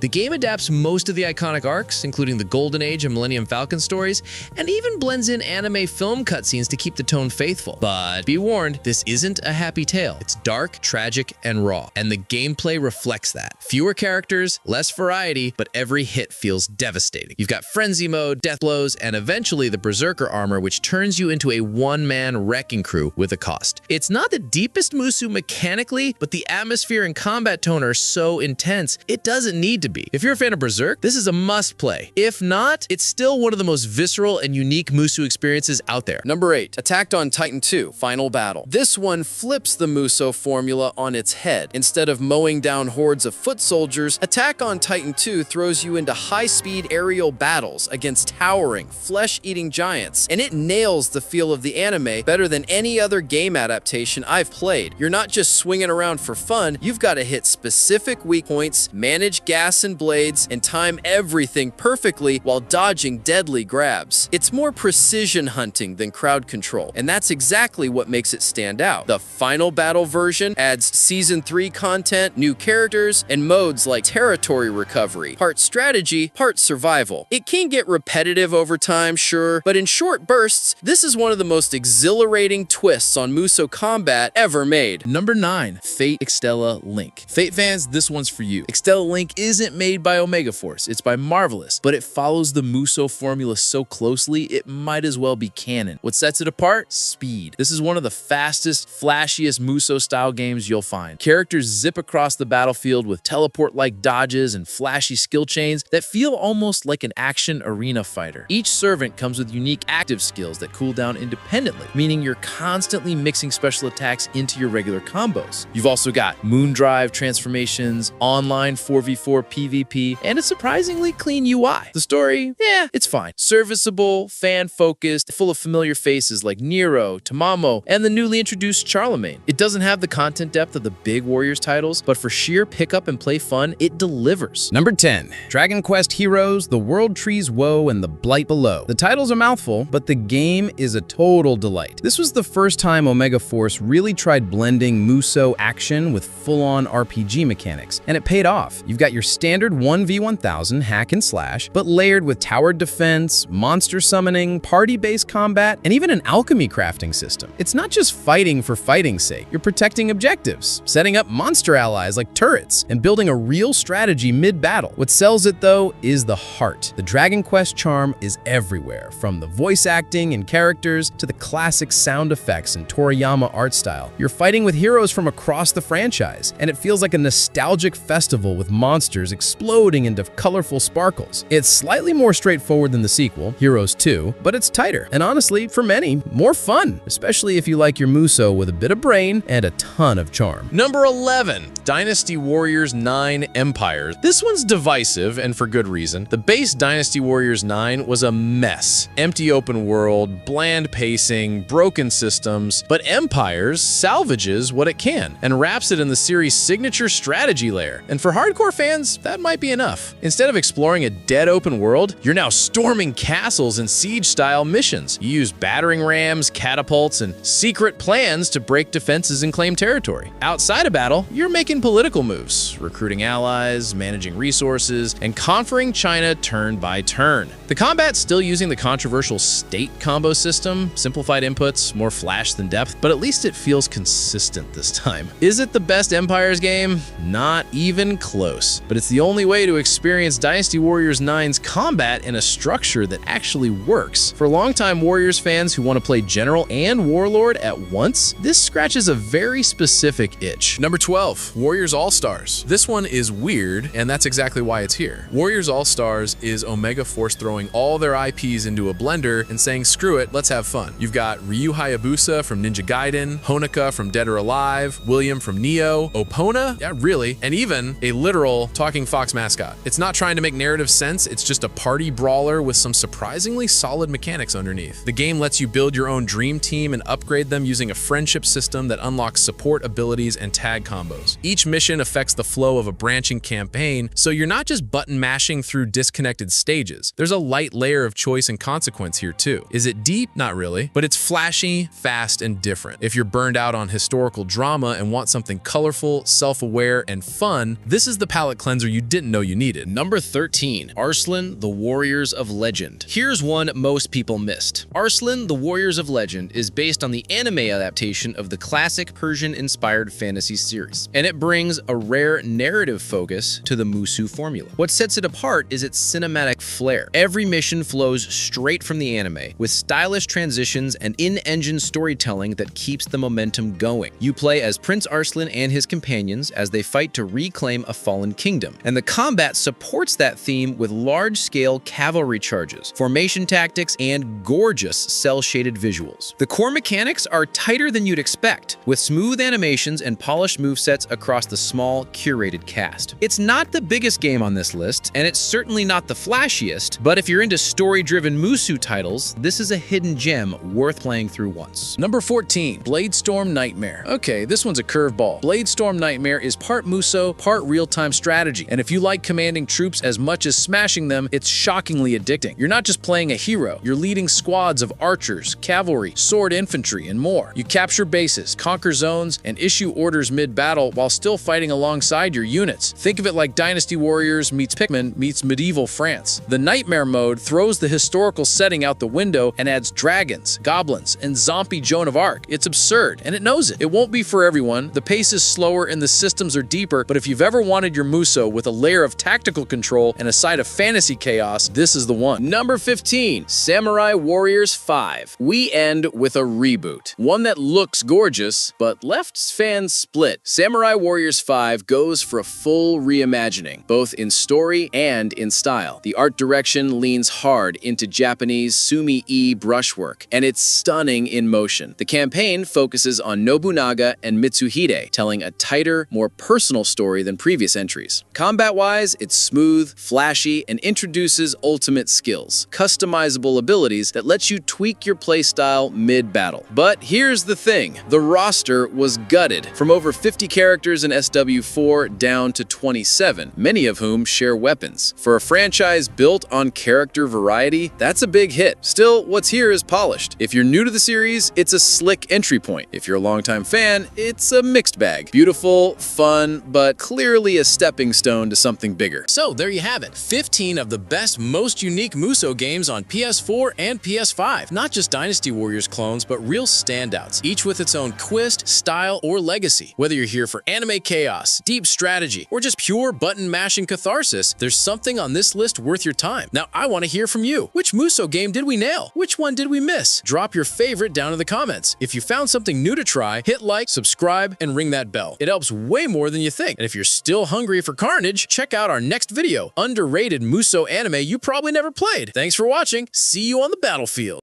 Ready? Give it your best. That's how it's done. Try this one next. Here it comes. There's more. That's the power.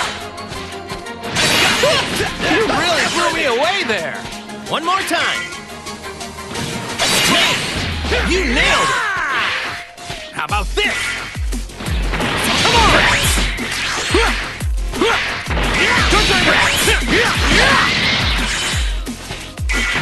Good time. Good time.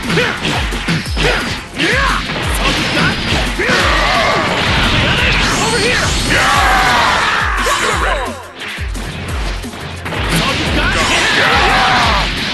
No problem.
定時間拠点を維持した段が勝利となる。面白い。勝負だ。おお、ユナ、やる気すぎだろ。お手柔らかにお願いしますね。なんでこんなことに。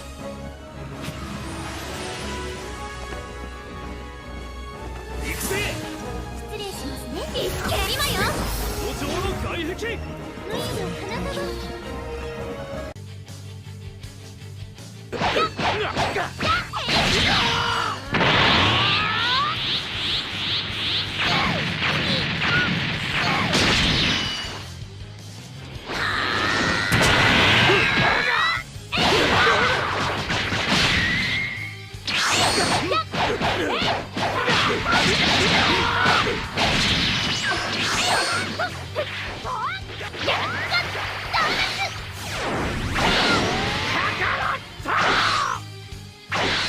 ってくるがいい。い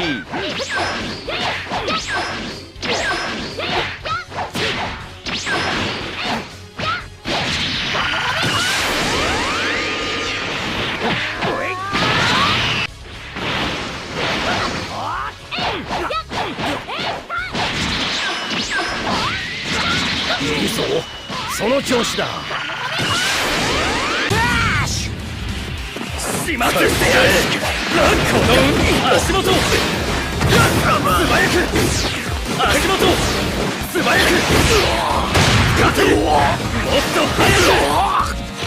躊躇なく遅い。挽回。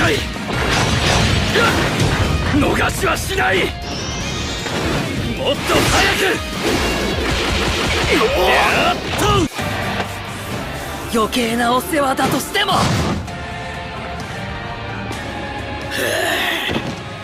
いい。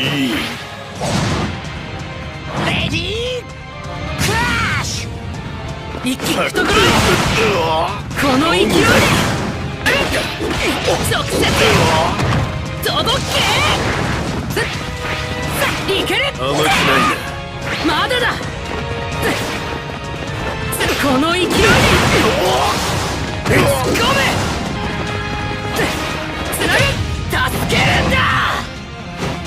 吹き飛べ。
ボルト忍術炸裂だってばさ。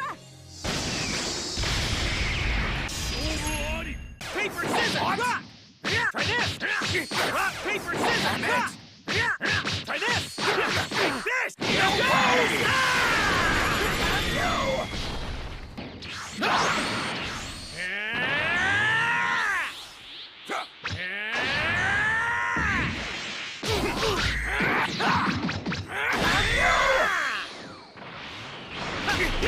this! This!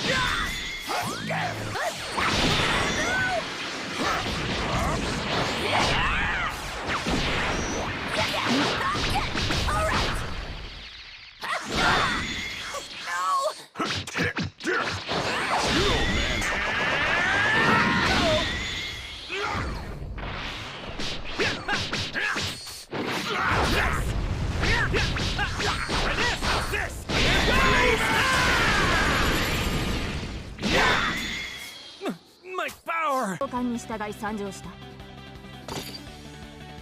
Get ready! Fly! 参る。邪魔だ。どうだ。どうだ。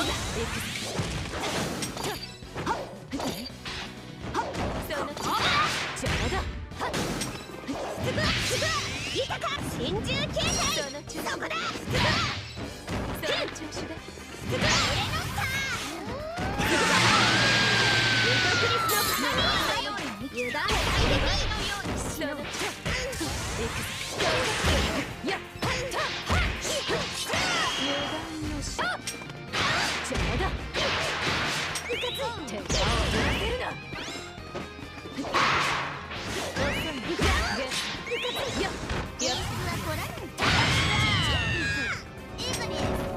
それ待ちなさい。何完全に取る。イライラするわ。好きだ。そこか。止められ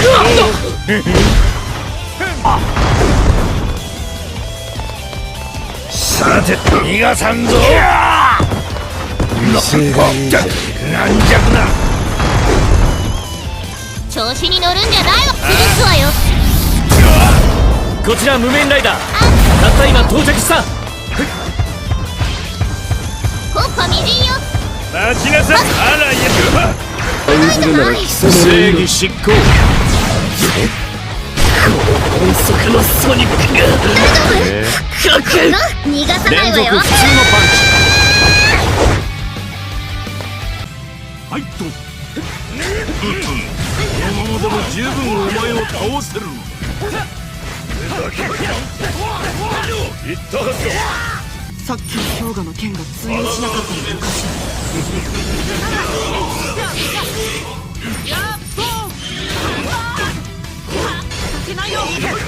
俺はあっさりと敗北を認めてくれる。それだけか。アルデバラン。せいや。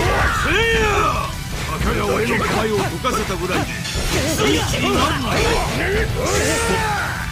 まさかこの金龍球は倒産。それだけどうなっているんだ。奴は構えてもいないっていうのに。それだけか。あの腕組みが攻撃態勢になっているのか。ああうっとうしいの。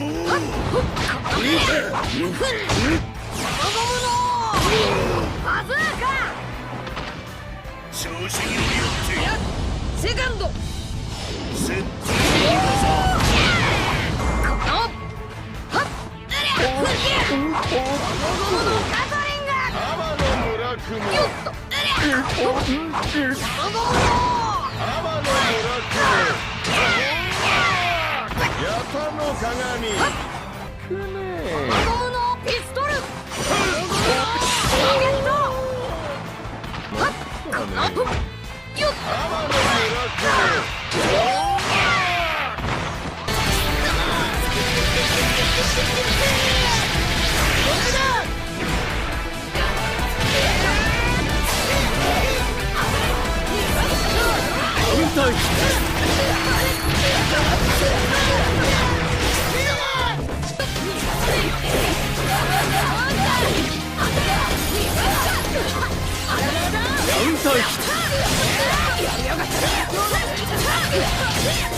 The biggest JRPGs of 2025 are still ahead, from mechs and monster catching to legendary remakes. Here are 10 upcoming titles you need on your radar, with dates, platforms, and why they're worth your time. Number 10, Daemon X Machina Titanic Scion. Release date September 5th, 2025. Platforms PS5, Xbox Series X/S, Switch 2, and PC. We're kicking off with pure mech mayhem. Daemon X Machina Titanic Scion takes everything the first game did well: fast aerial combat, flashy anime visuals, deep mech customization, and turns the dial all the way up. You're back in the cockpit of an arsenal, a fully customizable war machine fighting massive immortal-class enemies in huge open arenas. The biggest upgrade? A full story campaign designed for both solo play and 4-player online co-op with cross-platform support confirmed. That means teaming up with friends no matter what console they're on. The devs at Marvelous have also reworked enemy AI so bosses adapt to your tactics. No more mindless bullet sponges. If you like the idea of chaining mid-air sword combos, unloading a rocket barrage, and then swapping parts mid-mission to exploit enemy weaknesses, this is your jam. And with launch just around the corner, it's looking like one of the most explosive starts to the fall JRPG season. Number 9, Trails in the Sky First Chapter Remake. For years, fans have called Trails in the Sky the perfect entry point to the Legend of Heroes saga. But its PSP-era graphics kept a lot of newcomers away. That changes this September. The remake keeps the heart of Estelle and Joshua's journey intact. The small-town beginnings, the slow-burn mystery, the emotional payoffs, but rebuilds the world from the ground up. Expect fully orchestrated music, new character portraits with subtle animations, and a modern UI that makes navigating the complex battle system way easier. Falcom has confirmed that some scenes have been reframed with better camera work, and there's new voice acting for key story moments. If you've been intimidated by the Trails backlog, this is your chance to start at the very beginning with a version built for 2025 players. And trust me, the setup here makes later games in the series hit so much harder. 8080. Number 8, Final Fantasy Tactics: The Ivalice Chronicles. It's been over 2 decades since the original Final Fantasy Tactics changed how we think about RPG combat, and now it's back, rebuilt from the ground up. The Ivalice Chronicles isn't a remaster, it's a full remake with completely redone battlefields, dynamic lighting, and brand new animations for every unit and ability. Square Enix has also added optional difficulty settings, so new players can enjoy it without getting crushed, while veterans can still go for full challenge runs. If you've been waiting for a tactics game with the scope and style of triangle strategy, but the depth of classic FFT, this is it. Number 7, Digimon Story Time Stranger. This isn't your Saturday morning Digimon. Time Stranger takes the monster battling formula and injects a darker, time-hopping narrative where every decision can shift the timeline. You're jumping between past and future versions of the digital world, recruiting different Digimon depending on the era, and some of them might not survive the story's events. Combat sticks to the series' turn-based roots, but adds new synergy attacks where partner Digimon can combine moves for cinematic finishers. Bandai Namco has also pushed for a bigger budget feel, sharper character models, full 3D environments, and the most voice acting in the series to date. For longtime fans, this is shaping up to be the boldest mainline Digimon story yet. For newcomers, it's a self-contained plot, no prior series knowledge needed. Number 6, Dragon Quest 1 and 2 HD 2D Remake.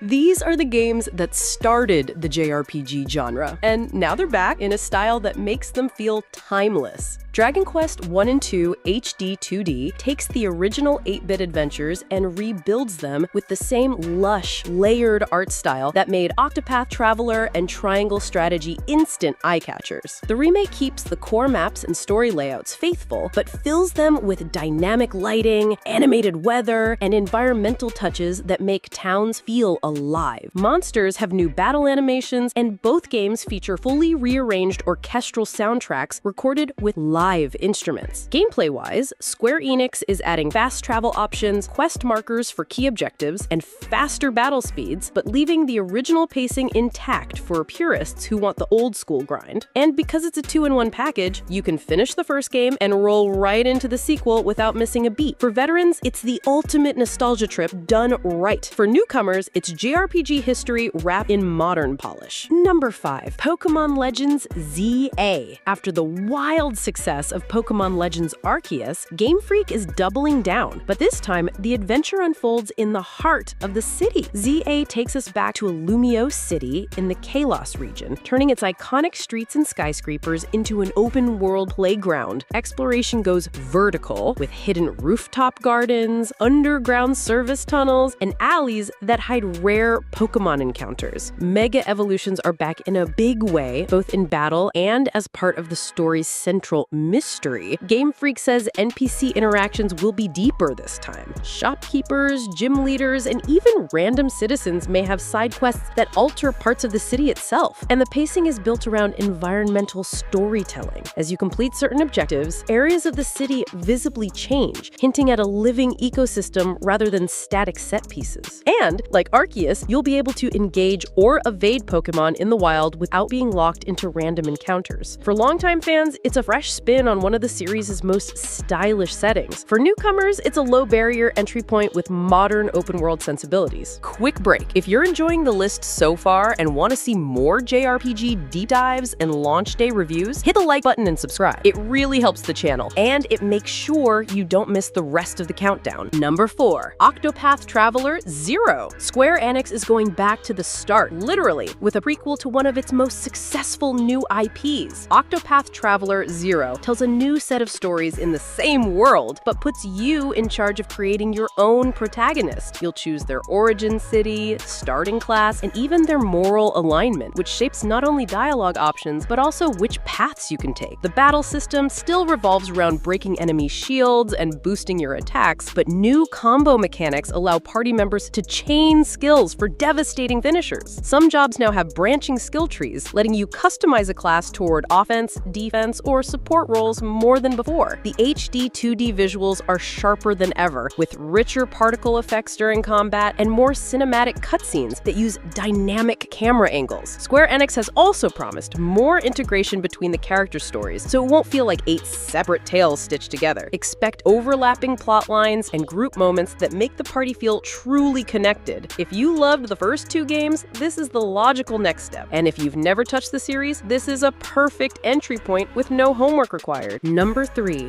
Demon School. If Persona went on a horror binge and teamed up with a tactical RPG, you'd get Demon School. You play as Faye, a university student with the unsettling ability to see demons, enrolled at a school where the line between our world and the demon realm is paper thin.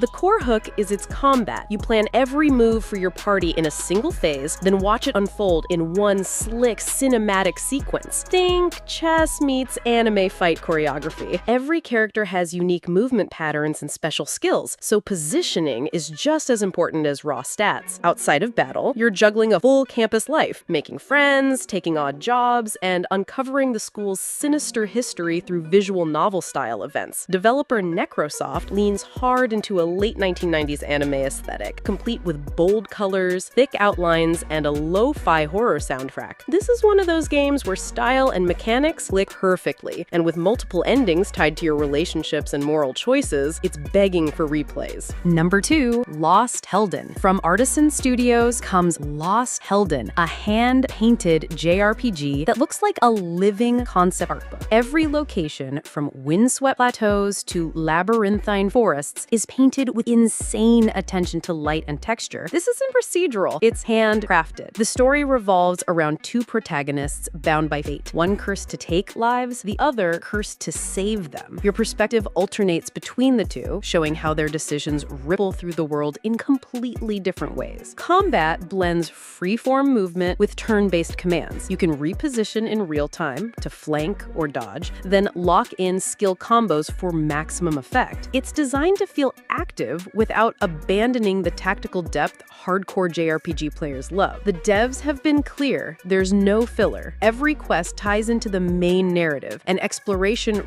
rewards you with lore and meaningful upgrades, not just busy work. If you're tired of bloated checklists, this could be the lean, story-rich experience you've been craving. Here's a game to come out next year, but Monster Hunter Stories 3 Twisted Reflection is already shaping up to be worth the early hype. Capcom is pushing the turn-based formula further than ever before, with a larger, interconnected world you can explore on the back of your Monstie without loading screens. The Twisted Reflection subtitle hints at a darker plot than the first two games, with multiple branching routes based on the alliances you form. Your bond with each monster isn't just a stat boost. It unlocks unique traversal skills, combat perks, and even story events. Battles feel more dynamic thanks to improved AI. Monsters will now react to your patterns and even fake you out, forcing you to read their tells before committing to an action. Capcom's also expanding the kinship attack system with new multi-monstie combos that fill the screen with particle effects. For Monster Hunter veterans, it's a refreshing way to engage with the series world without the twitch reflex combat. For RPG fans, it's a deep party-based adventure that might just become the next genre's crossover hit. And that's the lineup. 2025 is absolutely stacked for JRPG fans, with 2026 already shaping up to be just as wild. From legendary remakes like Final Fantasy Tactics and Dragon Quest to bold new worlds like Lost Helden, there's something here for every type of RPG player. Which one's your day one pick? Drop it in the comments. I read every single one. And if you want deep dives, spoiler-free reviews, and launch day breakdowns the moment these games drop, hit that subscribe button and turn on notifications. The golden age of JRPGs is here. Let's make sure you don't miss a second of it. Love JRPGs but hate the 100-hour grind? These 10 games prove you can still get epic stories, great combat, and unforgettable moments without losing weeks of your life. Let's dive in. Number 10, Paper Mario. At number 10, we're starting with one of the most beloved Nintendo RPGs ever. Paper Mario, released on the Nintendo 64 back in 2000, this game reinvented what a JRPG could be by mixing humor, accessibility, and clever design into a tight 23-hour adventure. Here's why it respects your time. Unlike many RPGs that drag out their stories, Paper Mario is built around a chapter-based structure. Each chapter drops you into a brand new environment, like a haunted forest, a desert town, or even inside a giant whale, and introduces a new party member. These companions aren't just filler, they each bring unique abilities in and out of combat, keeping the gameplay loop fresh. The battle system strips away bloat, but still gives you depth.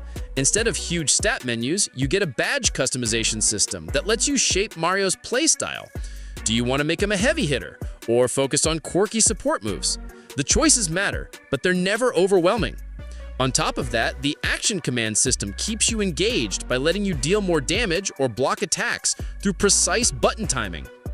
And then there's the writing. Witty, self-aware, and full of charm. Paper Mario doesn't waste your time with endless exposition.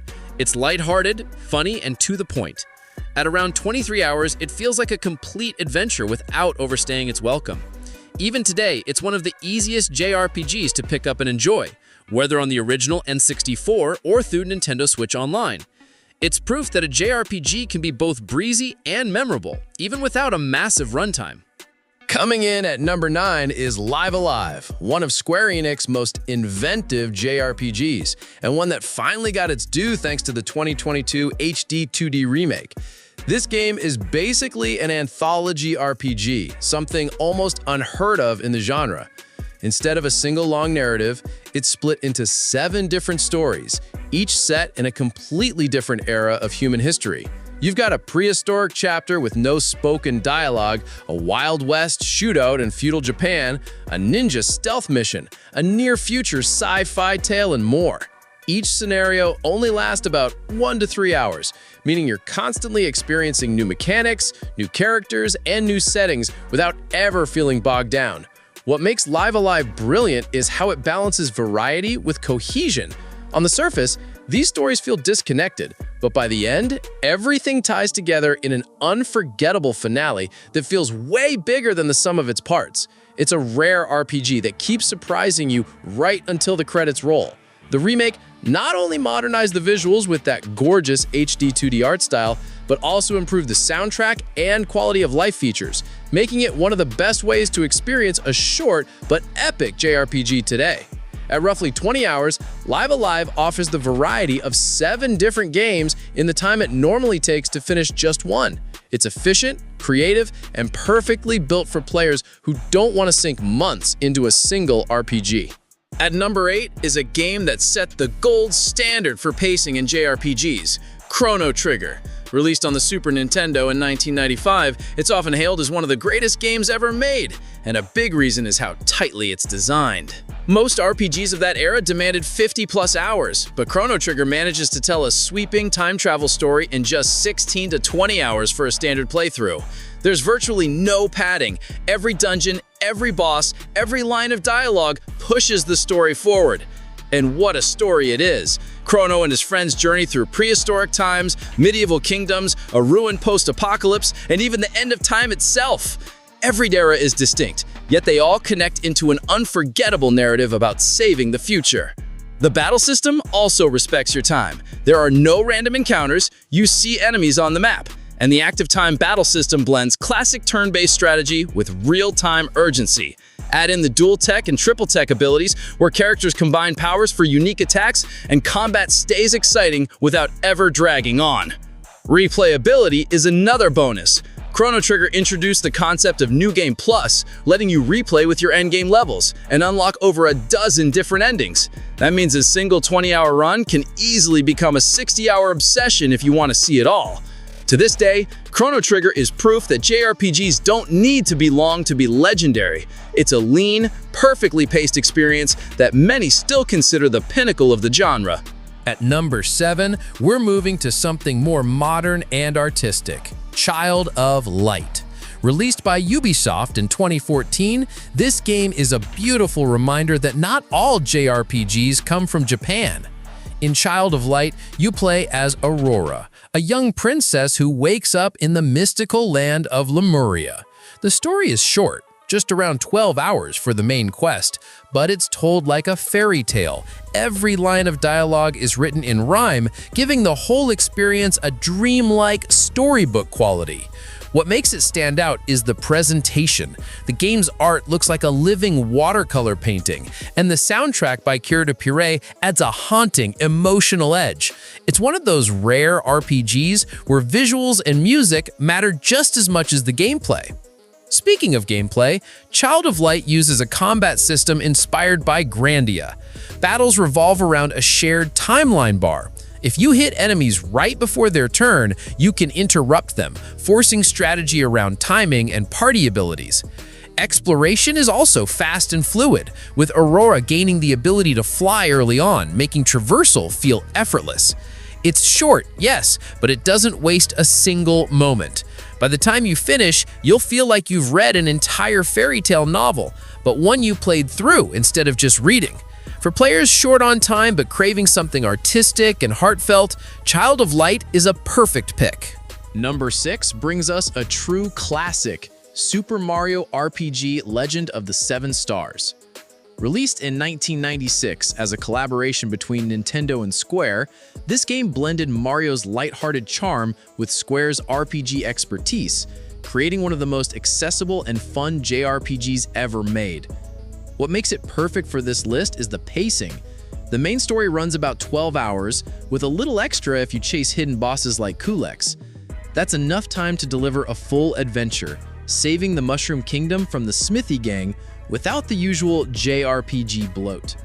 The combat system is simple but engaging. Instead of endless menu scrolling, you use timed button presses to boost attacks and block damage, keeping battles interactive. It's easy for newcomers to learn, but still satisfying for veterans. The cast is another highlight. You don't just team up with Peach and Bowser, you also get original characters like Mallow the Cloud Prince and Geno, a puppet possessed by a Star Warrior. For many fans, Geno remains one of the most requested Nintendo characters ever.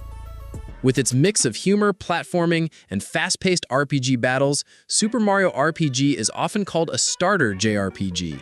And thanks to the 2023 Switch remake, it's more accessible than ever, with modern visuals and quality-of-life tweaks. At just a dozen hours, it's a must-play for anyone who wants a complete RPG experience without the grind. Quick pause. If you're enjoying this list of short but epic JRPGs, make sure to hit that like button so more RPG fans can discover it.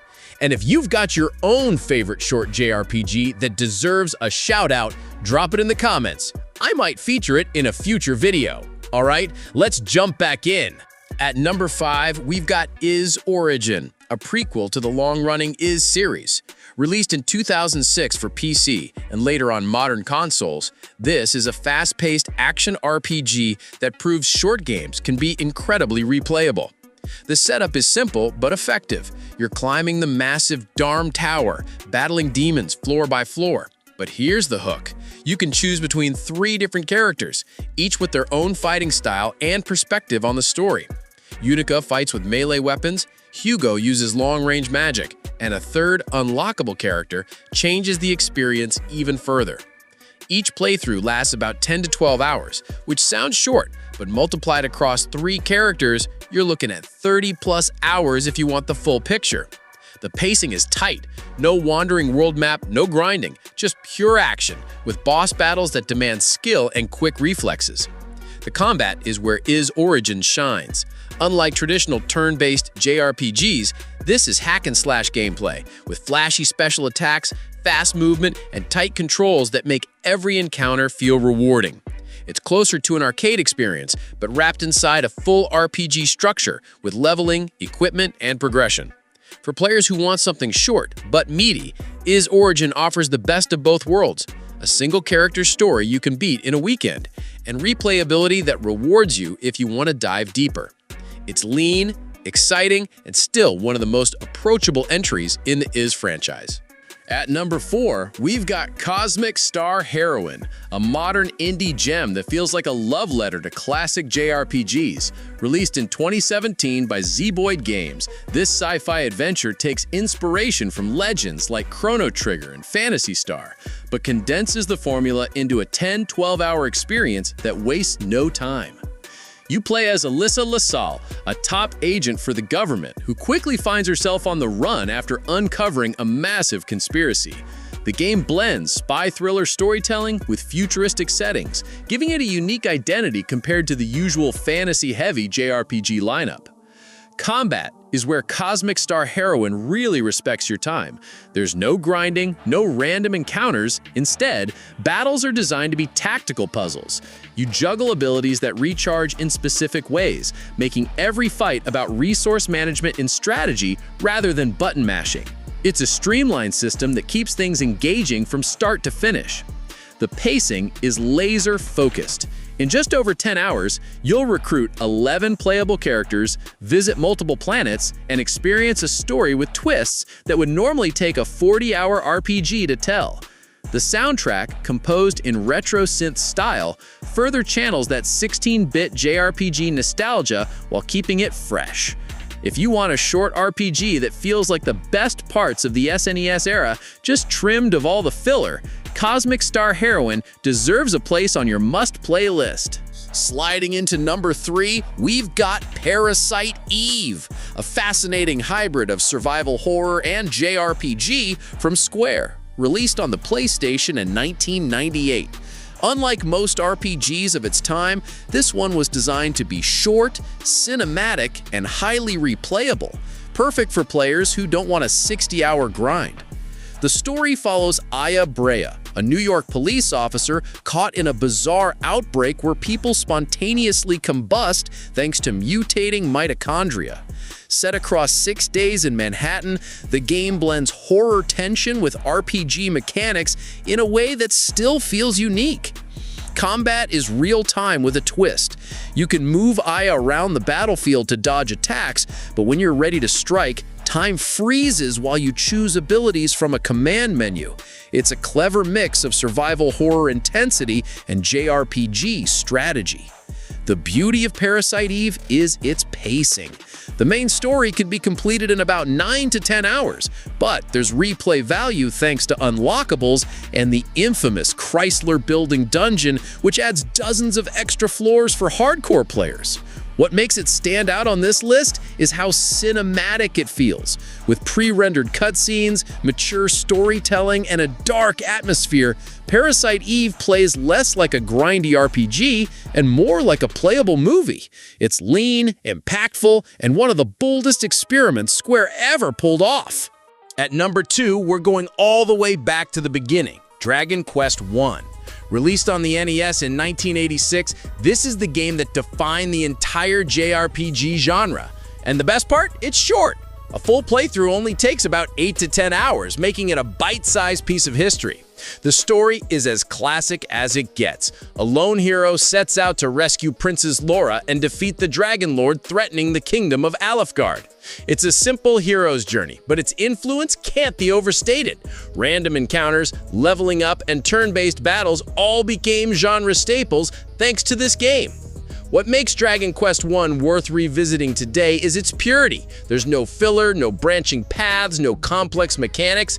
It's just you, your sword, and the gradual growth of your character as you take down tougher and tougher monsters. The game has been re-released on multiple platforms, including mobile, Switch, and Game Boy Color, with updated graphics and quality of life improvements. That means it's easier than ever to experience the roots of the JRPG without needing an old NES. For modern players, Dragon Quest I is like taking a crash course in RPG history. It's short, it's straightforward, and it respects your time while letting you see exactly where the genre began. Number 1, Rhapsody, a musical adventure. Finally, at number 1, we've got one of the most unusual JRPGs ever made, Rhapsody, a musical adventure.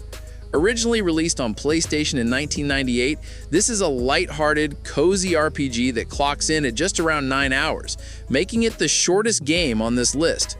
You play as Cornette, a young girl who can talk to and control puppets.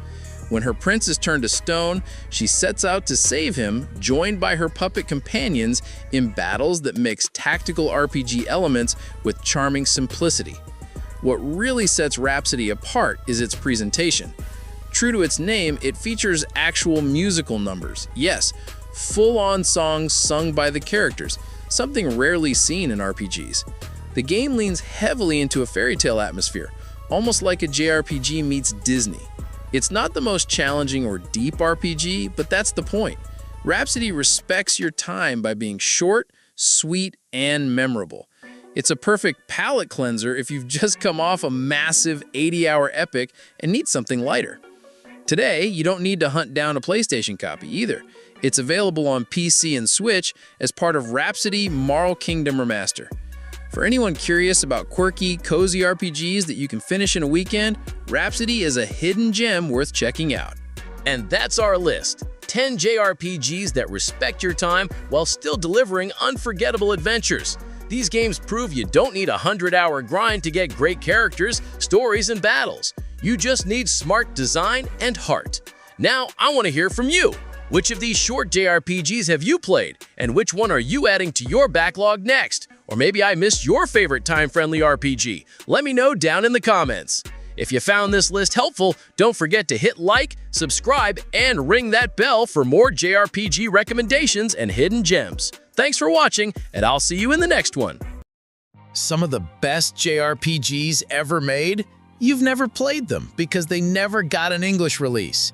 From dragon-raising tactics to emotional stories Nintendo still won't touch, these are the masterpieces trapped in Japan. Let's open the vault. Number 1. Bahamut Lagoon. If you've ever wanted a tactical RPG where you command not just soldiers, but living fire-breathing dragons, Bahamut Lagoon is the game you never got to play. Released in 1996 for the Super Famicom, this was Square firing on all cylinders during its golden age. The premise was simple yet brilliant. You control squads of characters alongside customizable dragons, each of which responds to how you feed and train them. Dragons could breathe fire across the battlefield, freeze rivers, burn forests, and literally reshape the map mid-battle. The result was a strategy RPG that felt alive, chaotic, and cinematic, years ahead of its time. So why didn't we get it? Timing. By the time Bahamut Lagoon launched, the SNES was dying in the West, and Square had already shifted resources to the PlayStation. Localizing a massive text-heavy RPG for a console about to be retired just didn't make financial sense. Still, the tragedy is clear. Bahamut Lagoon wasn't just a late SNES experiment, it was one of the most ambitious tactical RPGs ever made. To this day, it's locked in Japan, playable only thanks to passionate fan translators who refuse to let it be forgotten. Number 2. Shining Force 3, Scenarios 2 and 3. Imagine reading a trilogy of novels, but only getting the first book in English. That's exactly what happened with Shining Force 3. Western players only got Scenario 1, while Scenarios 2 and 3, the ones that completed the epic story, stayed locked in Japan. What makes this especially painful is how interconnected the narrative was. Each scenario followed different protagonists with overlapping battles and political intrigue that tied everything together. Without the final 2 parts, Western players were left hanging in the middle of one of Sega's most ambitious stories. So, why the cutoff? The Sega Saturn was already on life support in the West, and Sega was shifting full focus to the Dreamcast. With the Saturn considered commercially dead outside Japan, localizing 2 massive tactical RPGs was deemed a waste of money. For strategy fans, it's one of the great unfinished tales of gaming history. Japanese players saw the grand finale. Western audiences were left forever wondering what happened next.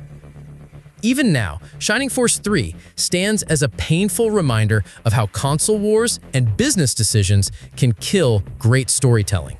Number 3. Front Mission 5, Scars of the War. When it comes to mecha RPGs, few series have the legacy of Front Mission, and many fans consider Front Mission 5 to be the pinnacle. Released in 2005 on the PS2, this game tied together the series' sprawling timeline, delivering a story about nationalism, globalization, and the personal cost of war. The gameplay was equally refined. Customizable mechs, known as Wanzers, returned, but with smoother mechanics and more tactical depth than ever before. It built upon everything the series had done before, and for many players, it was the perfect blend of strategy and narrative. So why was it never localized? The short answer: sales. Front Mission 4 had performed poorly in North America, and Square Enix wasn't willing to take the risk of localizing a massive text-heavy strategy game that relied heavily on knowledge of earlier entries, several of which were themselves never translated. It's a cruel irony. Front Mission 5 was the series at its absolute best, yet it's the entry Western players never officially got. Fans have since patched it into English, but officially, this mecha masterpiece is still locked away, a victim of corporate risk aversion. Number 4. Treasure of the Rudras. Treasure of the Rudras was Square's final RPG on the Super Famicom, and it went out with a bang.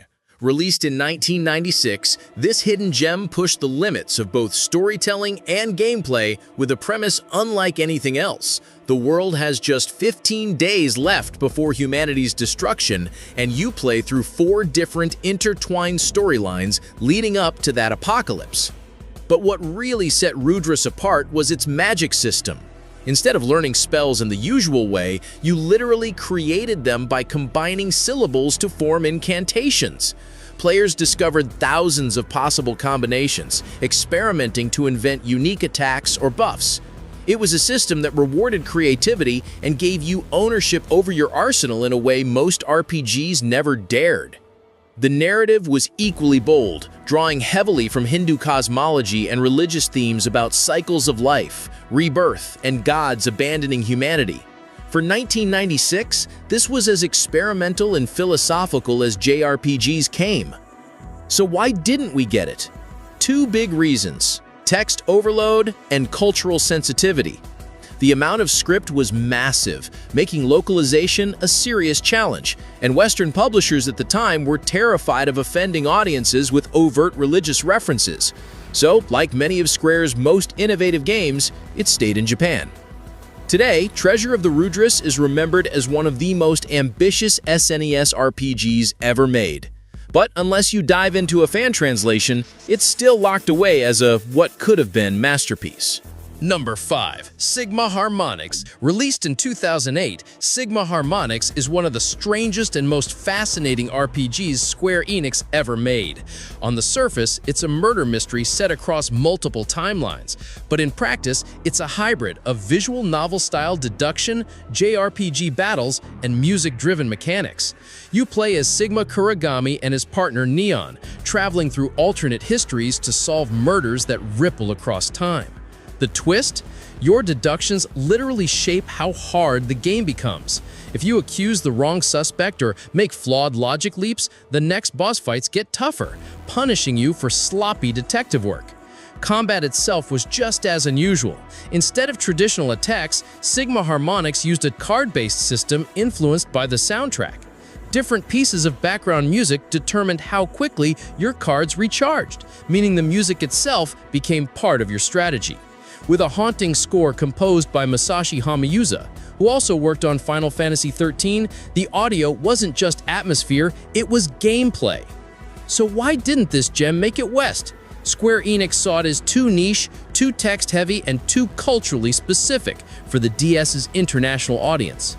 Ironically, that same uniqueness is why it's remembered as one of the most ambitious experiments the company ever attempted on handhelds.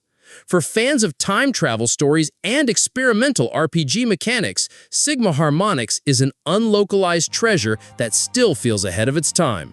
Number 6. Princess Crown. Before Odin's Sphere, A Dragon's Crown, there was Princess Crown, directed by George Kamitani, who would later found Vanillaware. This 1997 Sega Saturn title laid the foundation for everything that studio would become famous for. The game was a side-scrolling action RPG with gorgeous hand-drawn visuals that looked more like an animated film than a video game. You played as Princess Gradriel, a young warrior queen determined to protect her kingdom. Combat was real-time and fast, inspired by fighting games like Street Fighter, but layered with RPG mechanics like stamina management, item usage, and leveling. On top of that, Princess Crown was packed with side stories where you played as other characters, giving the world more depth and variety. It wasn't just a pretty game, it was ambitious in how it told its story across multiple perspectives. So why was it never localized? The Saturn's disastrous performance in the West sealed its fate. By 1997, publishers saw little point in investing in costly translations for a system already considered dead outside Japan. Still, Princess Crown remains a crucial missing link in RPG history. Without it, Vanillaware's later masterpieces wouldn't exist, and fans outside Japan missed out on one of the most beautiful 2D RPGs of the 90s. Number 7. Tales of Rebirth. The Tales franchise has always been a fan favorite in the West, but one of its strongest entries, Tales of Rebirth, never left Japan. It was released in 2004 on PlayStation 2 and introduced the 3-line linear motion battle system, which split the battlefield into 3 planes. This added a new layer of tactical depth, forcing you to manage positioning and line switching during combat. But gameplay wasn't the only standout. The story tackled unusually mature themes for a Tales game. It's centered around racial prejudice and coexistence, with its hero, Vague Lundberg, trying to rescue his kidnapped friend while uncovering a larger conflict between humans and a race called the Huma. It wasn't just a cheerful adventure, it was a narrative about oppression, fear, and the struggle for unity. In Japan, Tales of Rebirth sold over 600,000 copies and earned praise for its darker storytelling and polished mechanics. Yet Namco never brought it west. Why? Market timing. Localizing a massive PS2 RPG in 2004, when the series still had limited traction outside Japan, was considered too risky. It's one of the great what-ifs of the Tales series. Fans got weaker spin-offs localized, while one of its strongest core entries never saw daylight outside Japan. Number 8. Valkyria Chronicles 3. If you ask hardcore fans of Valkyria Chronicles which entry is the best, many will point to Valkyria Chronicles 3. Released exclusively for the PSP in 2011, this installment refined everything from the first 2 games: tactical movement, real-time shooting, and squad management, while telling its darkest story yet. Instead of heroic main characters, you followed the Nameless, a penal military unit made up of deserters, criminals, and outcasts forced to take on the most dangerous Black Ops missions of the Second European War. It was a mature, morally great tale about sacrifice, redemption, and fighting in the shadows. The gameplay also hit its peak here. Missions had more variety, the balance between strategy and action was tighter, and the character customization was deeper than ever. In Japan, critics widely praised it as the franchise's best entry. So why didn't we get it? Sega had all but abandoned the PSP in the West after poor sales of Valkyria Chronicles 2. They assumed there was no market for a text-heavy strategy RPG on a dying handheld. The result? Western fans never got the game that perfected the Valkyria formula. Even now, Valkyria Chronicles 3 is considered the best entry we never got to play. By the way, if you're enjoying this trip through forgotten JRPG history, hit that like button so more fans can discover it too. And if you're new here, subscribe for more deep dives into RPGs you might have missed. Alright, back to the list, because the next game, you'll wonder how it never got localized. Number 9. Summon Night. When people think of Summon Night in the West, they usually remember the Swordcraft story spin-offs on Game Boy Advance. Fun little action RPGs, sure, but they weren't the main event. The true core of the franchise was the tactical RPG mainline series on PS1 and PS2. And here's the kicker: none of those ever got localized. The main entries delivered grid-based tactical combat, branching storylines, and a massive cast of characters you could summon, befriend, or recruit. Think of it as a mix between Fire Emblem and Final Fantasy Tactics, but with its own identity and flair. Each game had a deep narrative, often involving parallel worlds, magical creatures, and wars that forced unlikely heroes into impossible choices. So why skip them? Bandai, and later Namco Bandai, decided to localize only the smaller spin-offs, believing the complex, text-heavy tactical RPGs wouldn't sell well in the West. Ironically, tactical RPGs were gaining momentum here thanks to games like Disgaea and Advance Wars. To this day, it's baffling. Fans got the side dishes, but never the main course. And that leaves Summon Night as one of the most frustrating examples of a series that deserved international recognition, but never got its chance. Number 10. Terranigma. If there's one game that symbolizes how cruel localization decisions can be, it's Terranigma. Developed by Quintet, the same team behind Illusion of Gaia and Soul Blazer, this 1995 SNES action RPG was nothing short of extraordinary. You play as Ark, a mischievous boy who accidentally sets off a chain of events that requires him to resurrect the Earth itself. From raising continents out of the ocean, to restoring plant and animal life, to guiding the rise of human civilization, Terranigma isn't just a quest, it's the story of life, death, and rebirth on a cosmic scale. The gameplay blended real-time combat, puzzle solving, and light platforming, but what truly made Terranigma unforgettable was its philosophical narrative. It asked heavy questions about creation, destruction, and the meaning of progress. It was the kind of story that stayed with you long after the credits rolled. So why didn't it reach North America? Enix had closed its US office by the mid-90s, and without a publisher, Terranigma only released in Japan and parts of Europe. For North American players, it became one of the great what-could-have-been legends of the 16-bit era.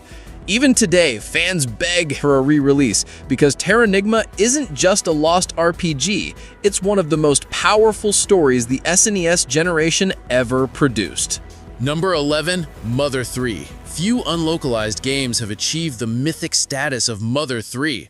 Released in 2006 for the Game Boy Advance, it's the long-awaited sequel to Earthbound, Mother 2, and it delivered one of the most emotional journeys in all of gaming. You follow Lucas and his family in a rural village that slowly succumbs to industrialization, greed, and tragedy. What starts as a quirky, funny RPG soon spirals into a heartbreaking exploration of loss, grief, and the destruction of innocence. Mother 3 is famous for scenes that left players in tears, moments that rival the most dramatic storytelling in the genre. So why didn't Nintendo bring it west? Theories abound. Its dark themes, its satire of capitalism, even its handling of sensitive topics like death and identity may have made Nintendo nervous about backlash. Whatever the reason, the decision turned Mother 3 into the most famous missing RPG in history.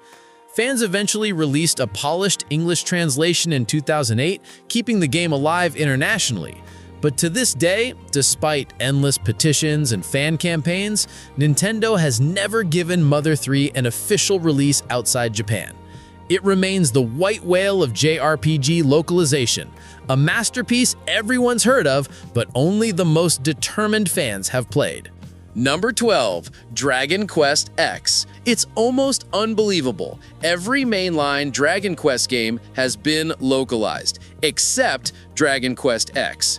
Released in 2012 for the Wii, this was Square Enix's bold leap into the MMORPG space. Imagine a full-fledged Dragon Quest adventure, but online, with players forming parties, exploring dungeons, and tackling massive story arcs together. Over time, DQX expanded across Wii U, 3DS, PC, and even Switch, becoming a cultural phenomenon in Japan. It wasn't just an MMO, it was still a story-driven RPG in the traditional Dragon Quest style, with Akira Toriyama's art and Koichi Sugiyama's iconic music intact. So why no localization? Running an MMO overseas requires huge infrastructure, servers, and ongoing support. Square Enix didn't think the Western market would sustain a subscription-based Dragon Quest MMO, especially with Final Fantasy XIV already filling that niche. Fans held out hope when an offline version was announced in 2021, but even that remains Japan only. Which means, incredibly, Dragon Quest X is still the only numbered entry in the legendary series that global fans can't officially play. Number 13. Sakura Wars. Sega's Sakura Wars franchise is one of Japan's most beloved, blending strategy RPG combat with dating sim mechanics in a steampunk version of the Taisho era. The mix sounds bizarre, but in practice, it created one of the most unique RPG experiences ever made. You didn't just fight demons in giant steam-powered mechs. You also built relationships with your teammates, with dialogue choices affecting combat performance and branching storylines. It was half tactical RPG, half character-driven drama, wrapped in anime-style presentation that was ahead of its time. But despite critical acclaim and strong sales in Japan, almost none of the main entries were localized. Only Sakura Wars So Long My Love for PS2 and Wii made it west, leaving most of the saga locked away.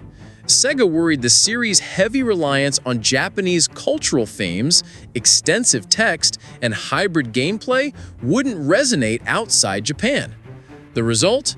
A cornerstone RPG franchise remained hidden for decades, and Western fans only got a tiny taste of what made Sakura Wars special. Number 14. Tales of Destiny 2. Here's where things get messy. In Japan, Tales of Destiny 2 was the true sequel to the PS1 original, set nearly 2 decades later and following Kyle, the son of Stan and Rudy. It built on everything the first game introduced, pushing the series' 2D combat to new heights with the trust and tactical linear motion battle system, a fast, combo-heavy real-time system that encouraged skillful spacing and team coordination. Many fans still rank it as one of the finest Tales entries ever made. So why didn't we get it? Ironically, we already had a Tales of Destiny 2 in the West, what Japan knew as Tales of Eternia. Bandai Namco didn't want the confusion of 2 completely different games with the same name, and localizing a massive script was considered too expensive for a franchise still seen as niche overseas. As a result, both the PS2 original and the PSP port stayed locked in Japan. What makes this sting is that Tales of Destiny 2 wasn't a throwaway side story. It was one of the core Tales experiences with a direct connection to a fan-favorite protagonist. Instead, Western fans got fragments of the franchise while one of its best mainline titles remained untranslated. For Tales fans, it's still one of the biggest missing pieces. Number 15. Ys 5 Lost Kefin, Kingdom of Sand. Falcom's Ys series is known for fast-paced action, but Ys 5 broke tradition in bold ways. Released in 1995 on the Super Famicom, it slowed down the frantic bump combat of earlier games and introduced a more deliberate system.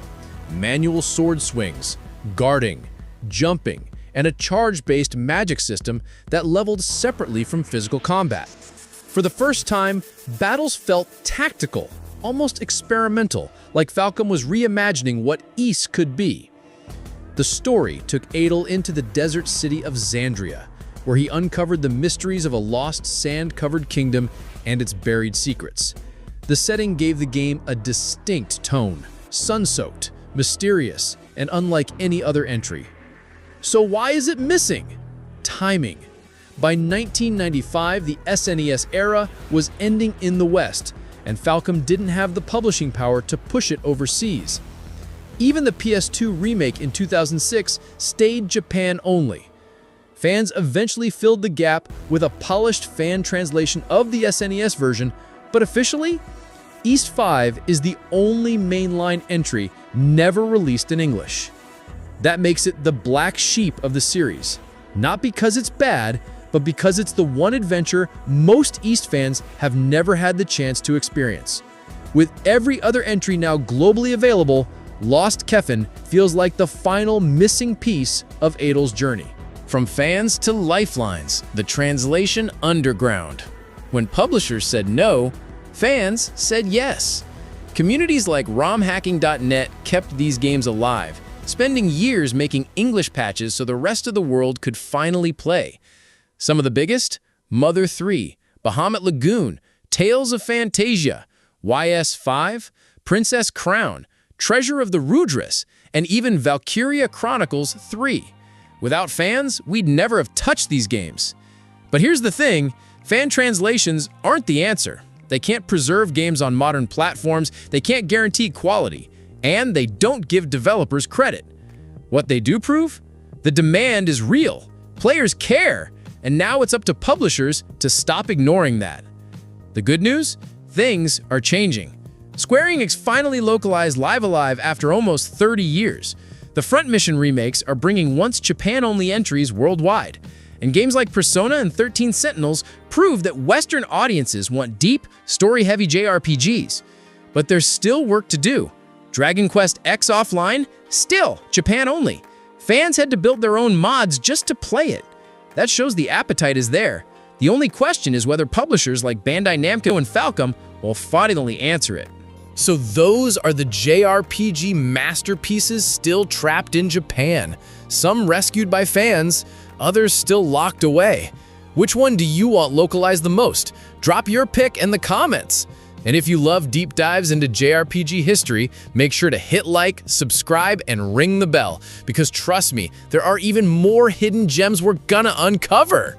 Tired of lazy anime cash grab games? These 15 titles actually go hard. From over-the-top arena brawlers to emotional JRPGs that'll ruin your sleep schedule. If you've ever wanted to play your favorite anime, this is the list. Let's jump in. Number 15, Bleach, Rebirth of Souls. Bleach is finally back in the game scene, and Rebirth of Souls might be its best shot yet. It's a 3D anime fighter with cinematic flair, slick swordplay, and a dark, stylized look that fits the 1000-year Blood War energy perfectly. The roster's still limited, and gameplay details are under wraps, but from what we've seen, it's aiming for impactful strikes, no button mash nonsense. And yes, you can go full Bankai. If this one sticks the landing, Bleach fans finally get the justice they've been waiting on since Brave Souls went mobile only. Number 14, Hunter x Hunter. Hunter x Hunter finally got a proper console game, and it's looking like pure anime chaos. Nan X Impact is a 3v3 tag fighter that mixes stylish supers, high-speed high-speed movement, and an arena brawler vibe that feels like Dragon Ball FighterZ crossed with My Hero. Gon, Killua, Hisoka, Kurapika, they all hit like actual Nen beasts. And the visuals? Sharp, colorful, full-on shonen energy. The roster's still growing, and balance needs tuning, but if you've ever wanted to throw hands with Nen abilities in a real fighter, this is the game we never thought we'd get. And somehow, it slaps. Number 13 is Naruto Shippuden Ultimate Ninja Storm 4 Road to Boruto. This one's a classic and still holds up in 2025. Ultimate Ninja Storm 4 takes the final chapters of Naruto's journey and turns them into a playable anime movie. You've got over 100 characters, chakra dashes, wall running, cinematic jutsus, and team switching mid-battle. Every fight feels like it came straight out of Studio Pierrot, and the Road to Boruto expansion adds the next gen. Boruto, Sarada, Mitsuki, and a glimpse into the post-Shippuden world. The gameplay might be flashy over finesse, but as a fan experience, it's still undefeated. Number 12, Demon Slayer, The Hinokami Chronicles. If you've seen the anime, you know how good it looks. Hinokami Chronicles lets you play through it, and yes, it's just as stunning. This is a 1v1 arena fighter with insane visuals, faithful recreations of the show's biggest moments, and ultimate attacks that look straight out of Ufotable's animation reel. The story mode covers Season 1 and the Mugen Train arc, complete with QTE boss fights and tearjerker scenes that still hit hard. It's not the deepest fighter, but for Demon Slayer fans, it's a visual love letter with just enough gameplay spice to keep things hype. Loving the list so far? Smash that like button and sub for more anime picks every week, because next time we're diving into Switch exclusives that actually slap. Number 11, Code Vein. Imagine Dark Souls, but everyone's in a JRPG boy band and the plot is peak anime drama. That's Code Vein. You play as a revenant cursed with immortality and a thirst for blood, fighting through a ruined world full of monstrous horrors and tragic backstories. The combat is slow and weighty, but customizable. Tons of weapons, blood codes, and anime-styled gear to make your build your own. Plus, you've got an AI companion system that actually helps, so it makes this one of the more accessible Souls-likes out there. If you like your anime games dark, stylish, and brutally punishing, Code Vein has teeth. Number 10, One Piece Odyssey.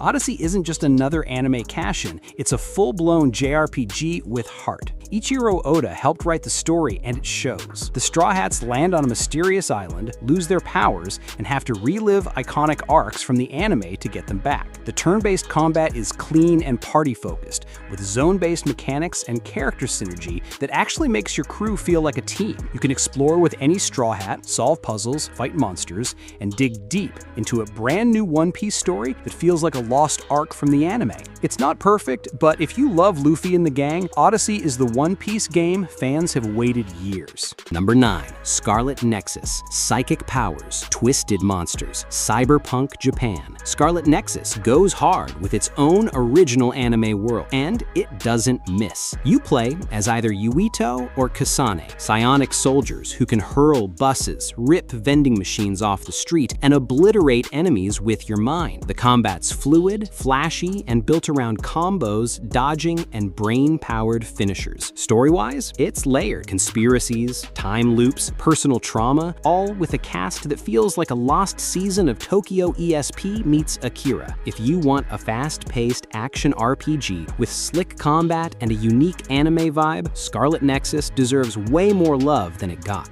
Number 8, Ni no Kuni 2, Revenant Kingdom. Ever wanted to play a Studio Ghibli movie? Ni no Kuni 2 is the closest you'll get. You play as Evan, a young king kicked off his throne who decides to build a new kingdom from scratch. It's part action RPG, part kingdom builder, and 100% charming. From the lush world design to the higgledies that help you fight with adorable chaos. Combat is real-time and surprisingly deep, with fast movement, party swapping, and flashy special moves. And the soundtrack? Composed by Joe Hisashi. Yeah, that Joe Hisashi. It may not have Ghibli's logo this time, but the spirit's still there, and the magic is real. Number 7, Persona 3 Reload, the OG Dark Persona reimagined. Before Joker stole hearts, Persona 3 made you face death, literally. Reload takes the classic 2006 game and brings it into 2025 with a full-blown remake, updated visuals, voice cast, and all new animated cutscenes. You play as a transfer student who unlocks the power of Persona during the mysterious Dark Hour, a hidden time where shadows roam and coffins line the streets. Expect social links, turn-based dungeon crawling, and some of the heaviest themes in the series. This one's all about mortality, grief, and finding meaning when the clock is ticking. If Persona 5 was rebellion, Persona 3 is existential, and Reload does it justice. Number 6, Guilty Gear Strive. This isn't just a fighting game, it's a concert with combos. Guilty Gear Strive is the gold standard for anime fighters right now. Hand-drawn 2.5D visuals that look better than most actual anime? Check. A soundtrack that shreds harder than Dio's Stand? Also check. Whether you're maining Soul Bad Guy or trolling with Faust, every match feels explosive, stylish, and surprisingly strategic. Rollback netcode makes online smooth, and the mechanics strike that rare balance between deep and beginner-friendly. If you're into high-octane duels with anime edge and pro-level potential, Strive is your battleground. Number 5, Tales of Arise. Tales of Arise isn't just another entry in a long-running franchise. It's the one that finally broke through. You play as Alphen, a masked swordsman who can't feel pain, and Shion, a noblewoman cursed to hurt anyone she touches. Yeah, the drama's real. Combat is buttery smooth, more action RPG than ever, with aerial combos, flashy boost strikes, and massive boss fights that feel like anime episodes in motion. Visually, it's stunning. Unreal Engine 4 plus atmospheric shader equals anime art book levels of beauty. The story tackles oppression, revolution, and healing, and somehow still sneaks in goofy skits about owls and food. If you want an emotional JRPG with actual hands-on combat, Arise is a must-play. Number 4, Persona 5 Royal. This isn't just one of the best anime games on PS5, this is one of the best games, period. Persona 5 Royal takes everything that made the base game a modern classic and cranks it to 11. New characters, an extra semester, deeper dungeons, and refined mechanics. You're Joker, leader of the Phantom Thieves, stealing hearts in the metaverse while juggling exams, friendships, and part-time jobs. Combat's turn-based, but fast, strategic, and stylish as hell. The UI? Legendary. The music? Instant classics. The story? Surprisingly real. It's about rebellion, identity, and fighting against a broken system, with masks, personas, and all-out attacks. If you've never played a Persona game, start here. If you already have, Royal still gives you reasons to go back.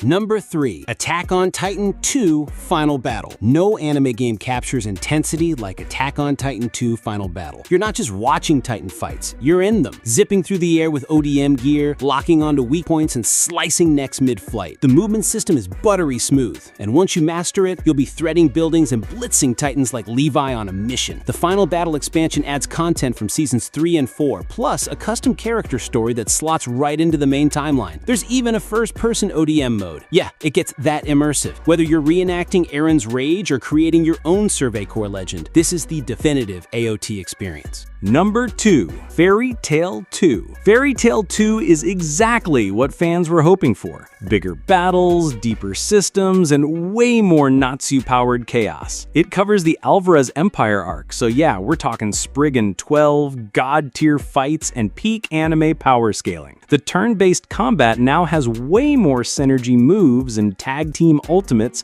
with flashy magic effects that scream final season hype. Outside of battles, you're managing your guild, building relationships, and running jobs that feel ripped straight out of Magnolia. It's still a bit niche, sure, but if you love anime RPGs and live for those squad-powered hype moments, Fairy Tail 2 is pure fan service in the best way. Number 1, Dragon Ball Z Kakarot. This isn't just the best anime game on PS5, it's a Dragon Ball Z dream come true. In Kakarot, you don't just fight, you live the entire saga, from Raditz to Boo. Every arc, every scream, every beam clash is here. You'll fly across massive open zones, train with Piccolo, hunt dinosaurs, eat with Gohan, and yes, punch Cell through a mountain. The RPG mechanics let you level up, unlock skills, and build relationships, while the cinematic battles hit like playable episodes of the anime. And the best part? You get to be Goku. Goku. Not just the fighter, but the dad, the rival, the legend. For DBZ fans, this isn't a game, it's a canon event. Whether you're here for heart-pounding battles or tear-jerker story arcs, the PS5 is basically an anime fan's paradise. From Goku's legacy to Persona's mind games, these 15 titles prove anime games aren't just spin-offs, they're must-play experiences. So tell me, which one's your favorite? Or did I miss an underrated gem? Drop it in the comments. And if you're into anime-style JRPGs too, check out my PS5 JRPG ranking next. Trust me, there's some heat in that list.